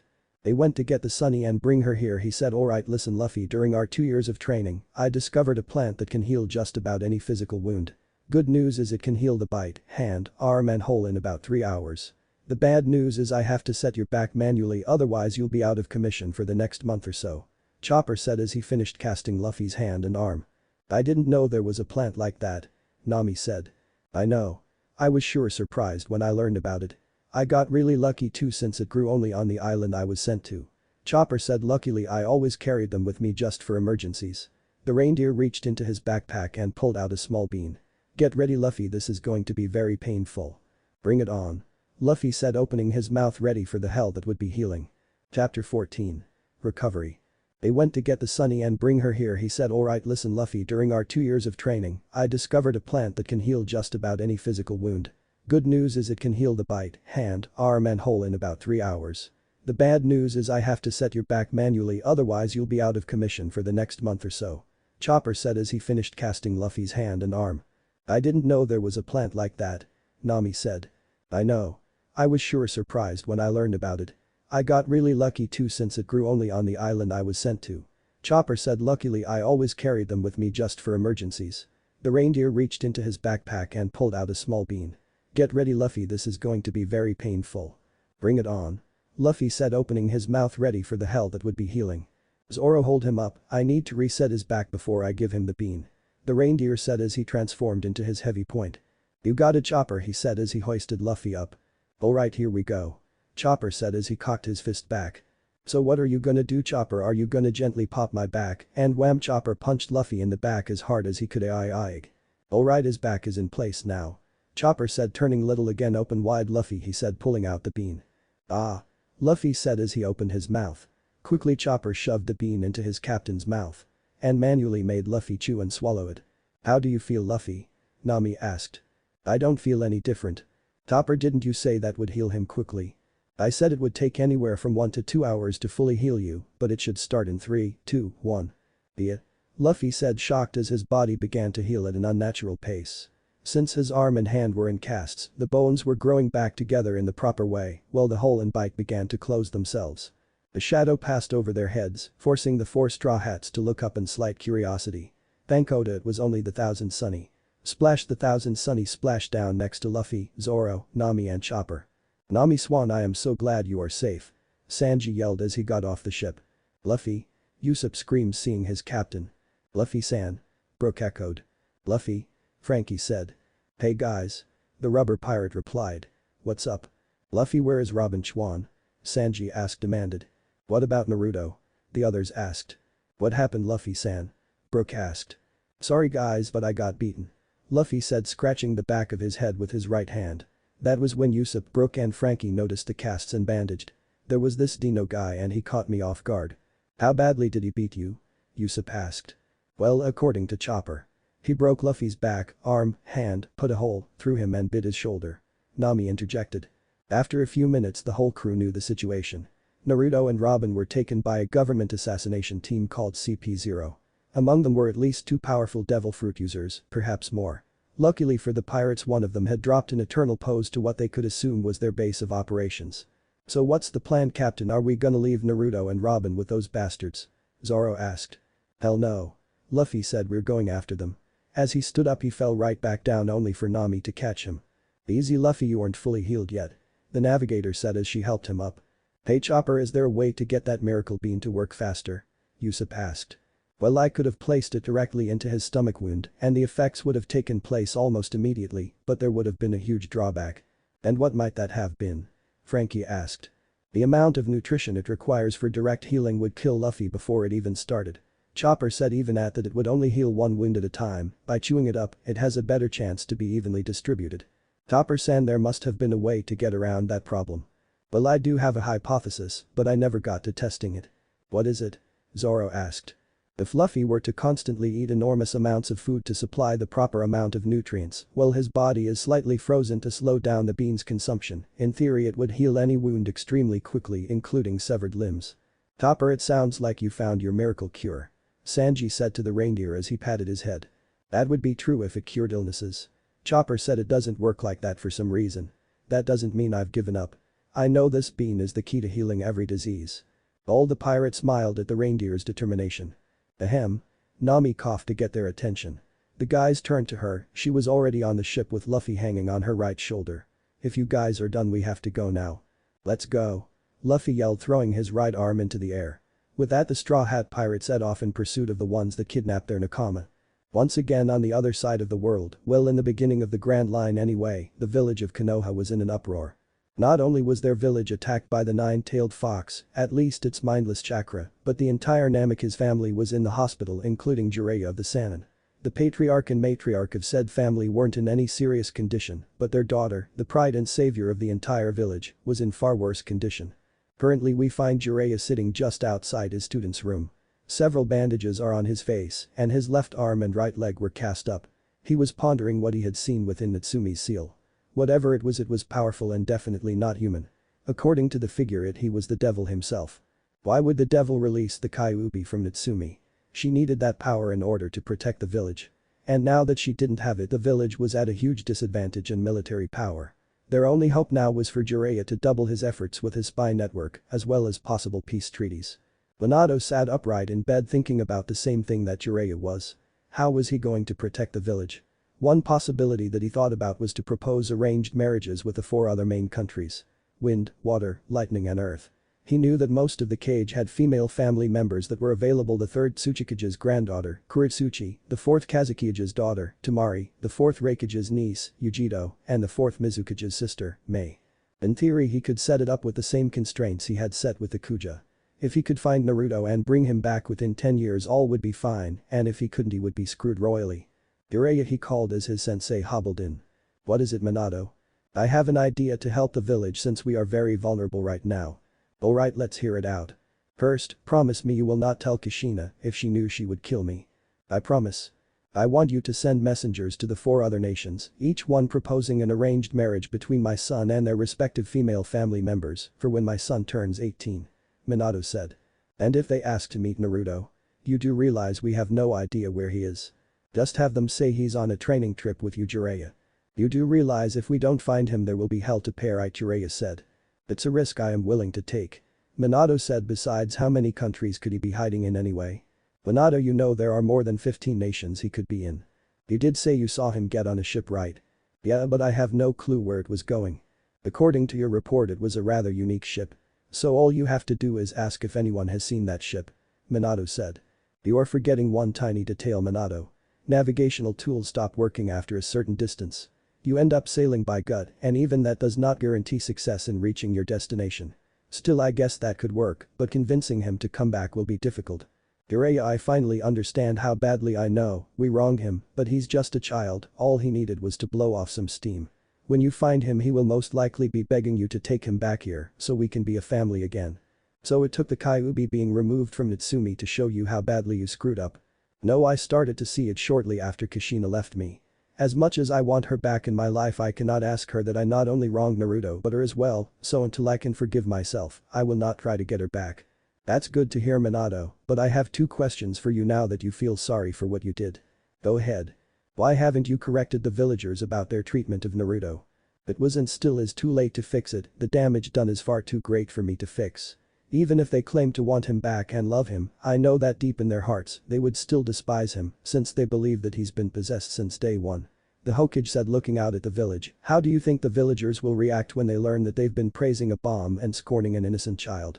I don't think they will accept that they did anything wrong. It is true that when someone has a soul sealed within them typically they become possessed, but Sarutobi-sensei used the dead demon-consuming seal to seal the chakra and soul into Natsumi and Naruto respectively.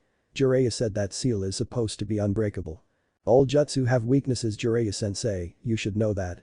So who's gonna tell Natsumi she's no longer the Jinchuriki? The sage asked. I will.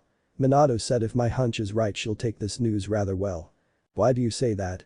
She's been a relative disaster since I could remember. I think the fox's chakra was negatively influencing her. When Sarutobi separated the soul and chakra he thought that by removing the soul, he also removed the negative influence on Natsumi, allowing her full control, without the problem of falling to the fox's hatred. What really happened must have been that the fox's hatred was connected with its chakra and not the soul as we thought. So you're saying Natsumi may be an angel now that there is no more negative influence on her? Exactly, Minato said. By the way, how are Kushina and the baby doing? From what Tsunade told me, she and the baby got out of that relatively unscathed. She's sleeping in the next room now. That's good to know. Have the doctors tell me when Natsumi or Kushina wake up. I want to talk to both of them when they do. In the next room over, Kushina was tossing and turning in her sleep. Looking around she saw herself standing on some kind of bridge. In front of her was a blond boy with blue eyes, whisker marks and an orange jumpsuit. On his face was a scowl. Naruto-kun. Don't call me that, bitch. He said you lost that right long ago. I'm sorry, Naruto-kun. She cried, I'm so sorry for what I've done to you. I don't care for your apology. She looked up at him stunned. It won't change anything.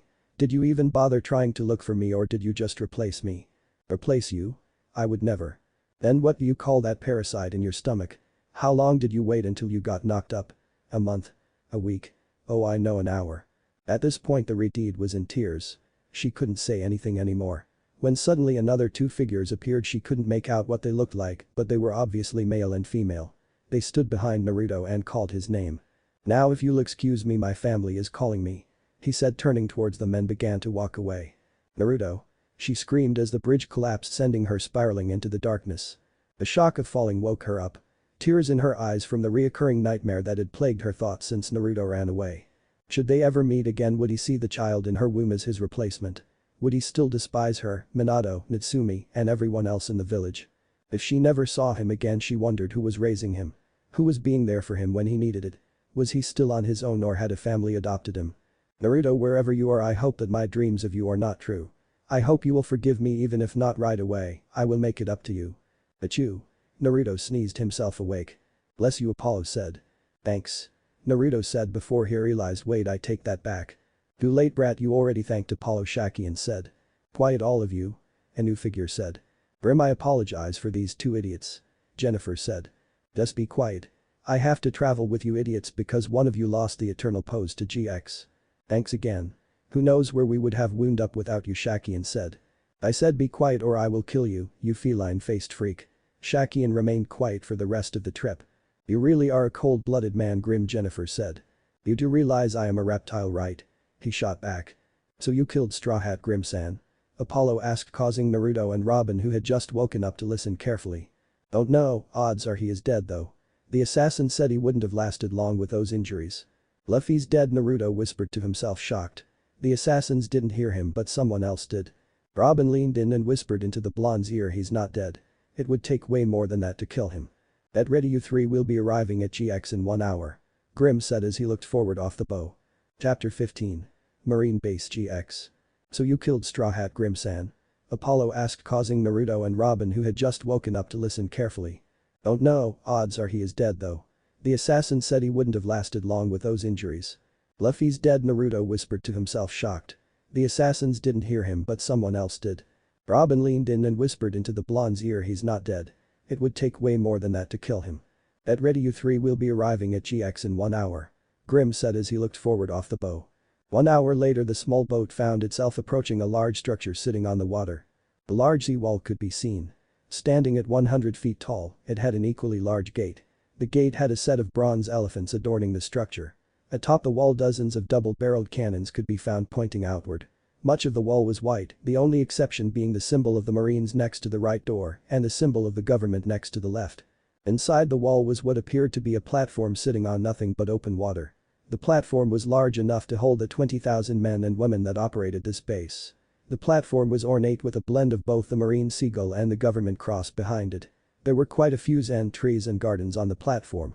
There was enough room between the gate and platform for 4 battleships to maneuver freely, even with the docks in place, so long as they weren't full-sized ships.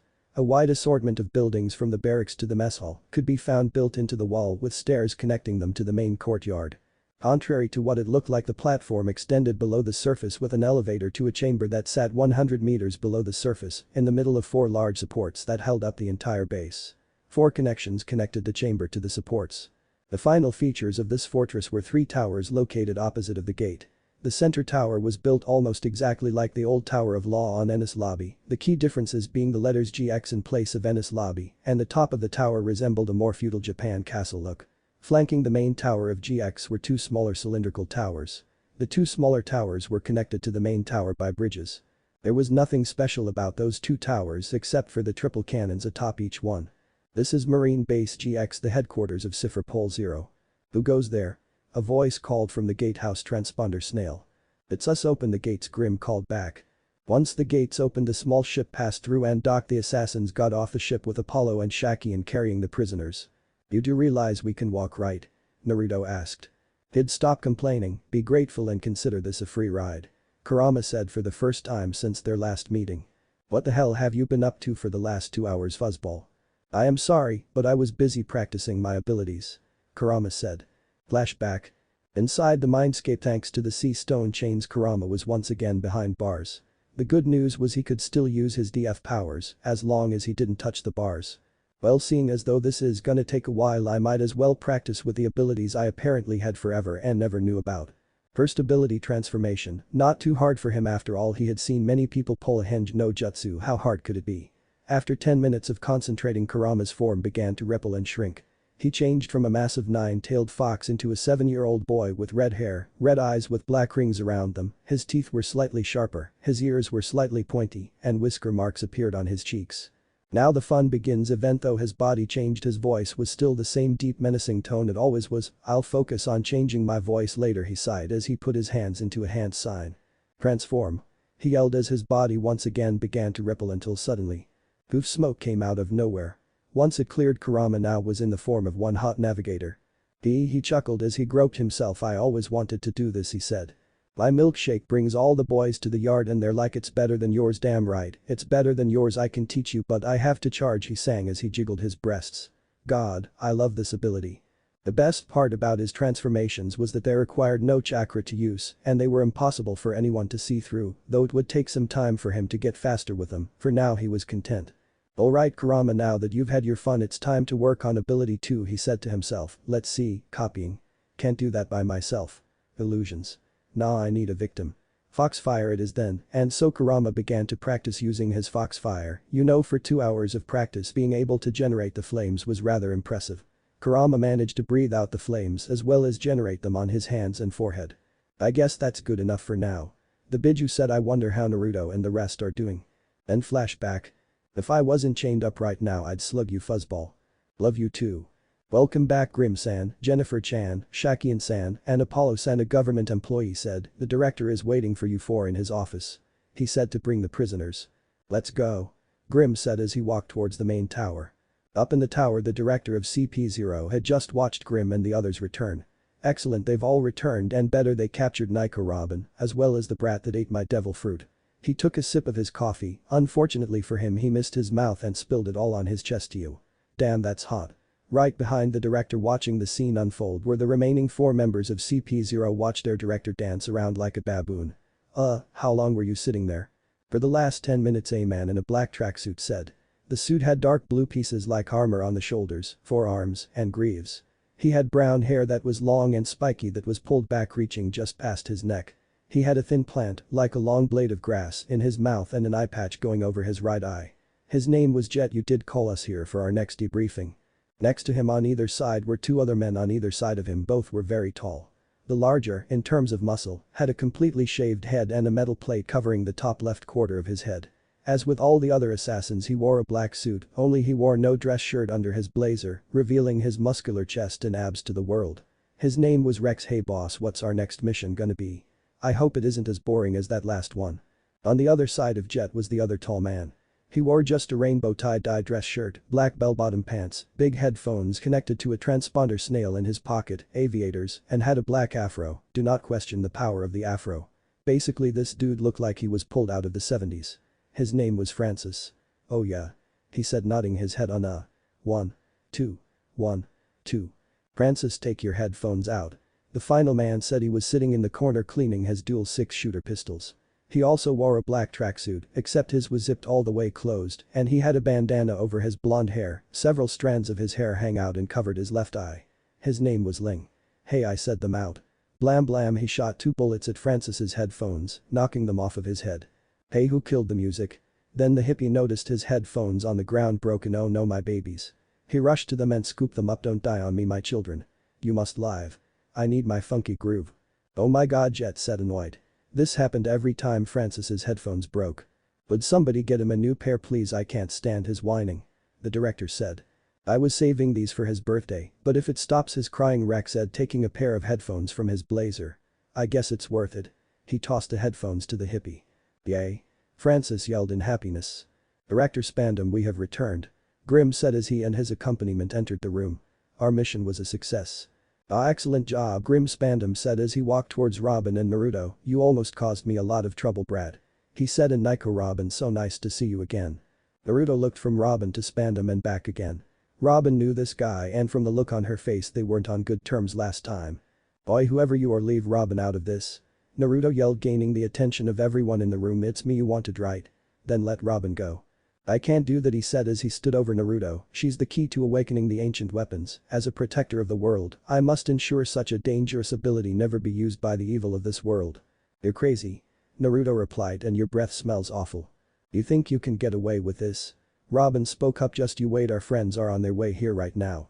The Straw Hats may have bested me once, but this time I have CP0, a team I didn't even know existed until I was promoted. Besides, how can they find a patch of water here in the new world? What? Both Robin and Naruto said. That's right, GX is a man-made island, Jennifer said. You can't get her unless you have one of our special eternal poses shit. She yelled, realizing what she said. What is it? What's wrong? Spandam asked. And nothing, director. Jennifer said, waving her hand. Shakian has caused us a large problem. What are you talking about, Jennifer? It was you who dropped out eternal pose on that island. Shakian said. What? Spandam yelled, shocked. Oh, this would be bad if the Straw Hats arrived. Please tell me you killed them, Grim. I only saw their captain, but don't worry, I left him in such a state he would most likely die. Yeah, and I suffocated 3 others just before I captured Nico Robin. At this point Jet spoke up. Jennifer, how exactly did you suffocate them? With carbon monoxide. Doesn't that normally kill a person? Only in large quantities, but I left them in a cloud of it. Did you take into account that there could have been a breeze to blow the gas away? No. If Nico Robin was exposed to the same amount of gas as them, wouldn't that mean she should be in far worse condition than she is now? I guess so. See where I am going with this? Jet asked. Not at all, the other assassin said, minus Grim. Oh, for God's sake, she didn't kill them. If anything, she only hindered them. Grim said. Ooh, oh, they all said, except for Spandam, who was in the corner sweating bullets. Damn, why did it have to be the Straw Hats again, he thought to himself. Just when everything fell into place for me, they get involved again. If Grim didn't even kill one of them, then how the hell are they going to? I just got a great idea. He got up and turned to CP0. Alright, listen up. Spandam said, we know the Straw Hats are coming here right now, so let's prepare. He picked up a transponder snail and spoke into it. Attention all GX personnel. The Straw Hat pirates are on their way here right now. The snails reported to the soldiers, prepare for their arrival and kill them on sight. Jack the snail went to sleep. Alright, as for the rest of you, Spandam said, turning to the assassin team, we are going to set up a little game for the Straw Hats. He said, holding up 9 keys and a pink transponder snail with a red button on its back. About 2 hours away from the base, the Thousand Sunny was going to speed towards the marine base. Alright guys, listen up. Nami said, slamming her hand down on the kitchen table. As you know, we are about to engage in a rescue mission. Our goal is to get Naruto and Robin out of there before they get shipped off to some other facility or they are used as puppets for the government. Aye. The boys replied. Remember your assignments. Frankie, you are gonna use the Gan cannon to blast open a way for the Sunny to get in. Usopp, you will take the Mini Mary along with Zoro and Brook through another opening to distract the Marines. Sanji and Chopper will do the same thing, except they will be using the Shark sub. Luffy and I will use the Waver to sneak through the chaos. Once inside, we will separate and bust Robin and Naruto out. You all know your signals to give when you find them. Yeah, we know them, Zoro said. Got it. Everyone else said. Alright, let's get ready. Nami ordered. One by one, each male pirate left the kitchen to go change into sweet battle clothes they were saving for this kind of occasion. Then she noticed Luffy was about to go outside, so Nami grabbed him by the ear. Oh no, you don't. But Nami, he whined. Don't but Nami me. She said, you still need to rest a bit more, besides I am not letting you out of my sight. If I do, you'll just barge in with no plan even if you already agreed to one. She said as she led him to the med room. Here, I brought you your new outfit, Luffy, she said, handing him a package that was sitting on Chopper's desk.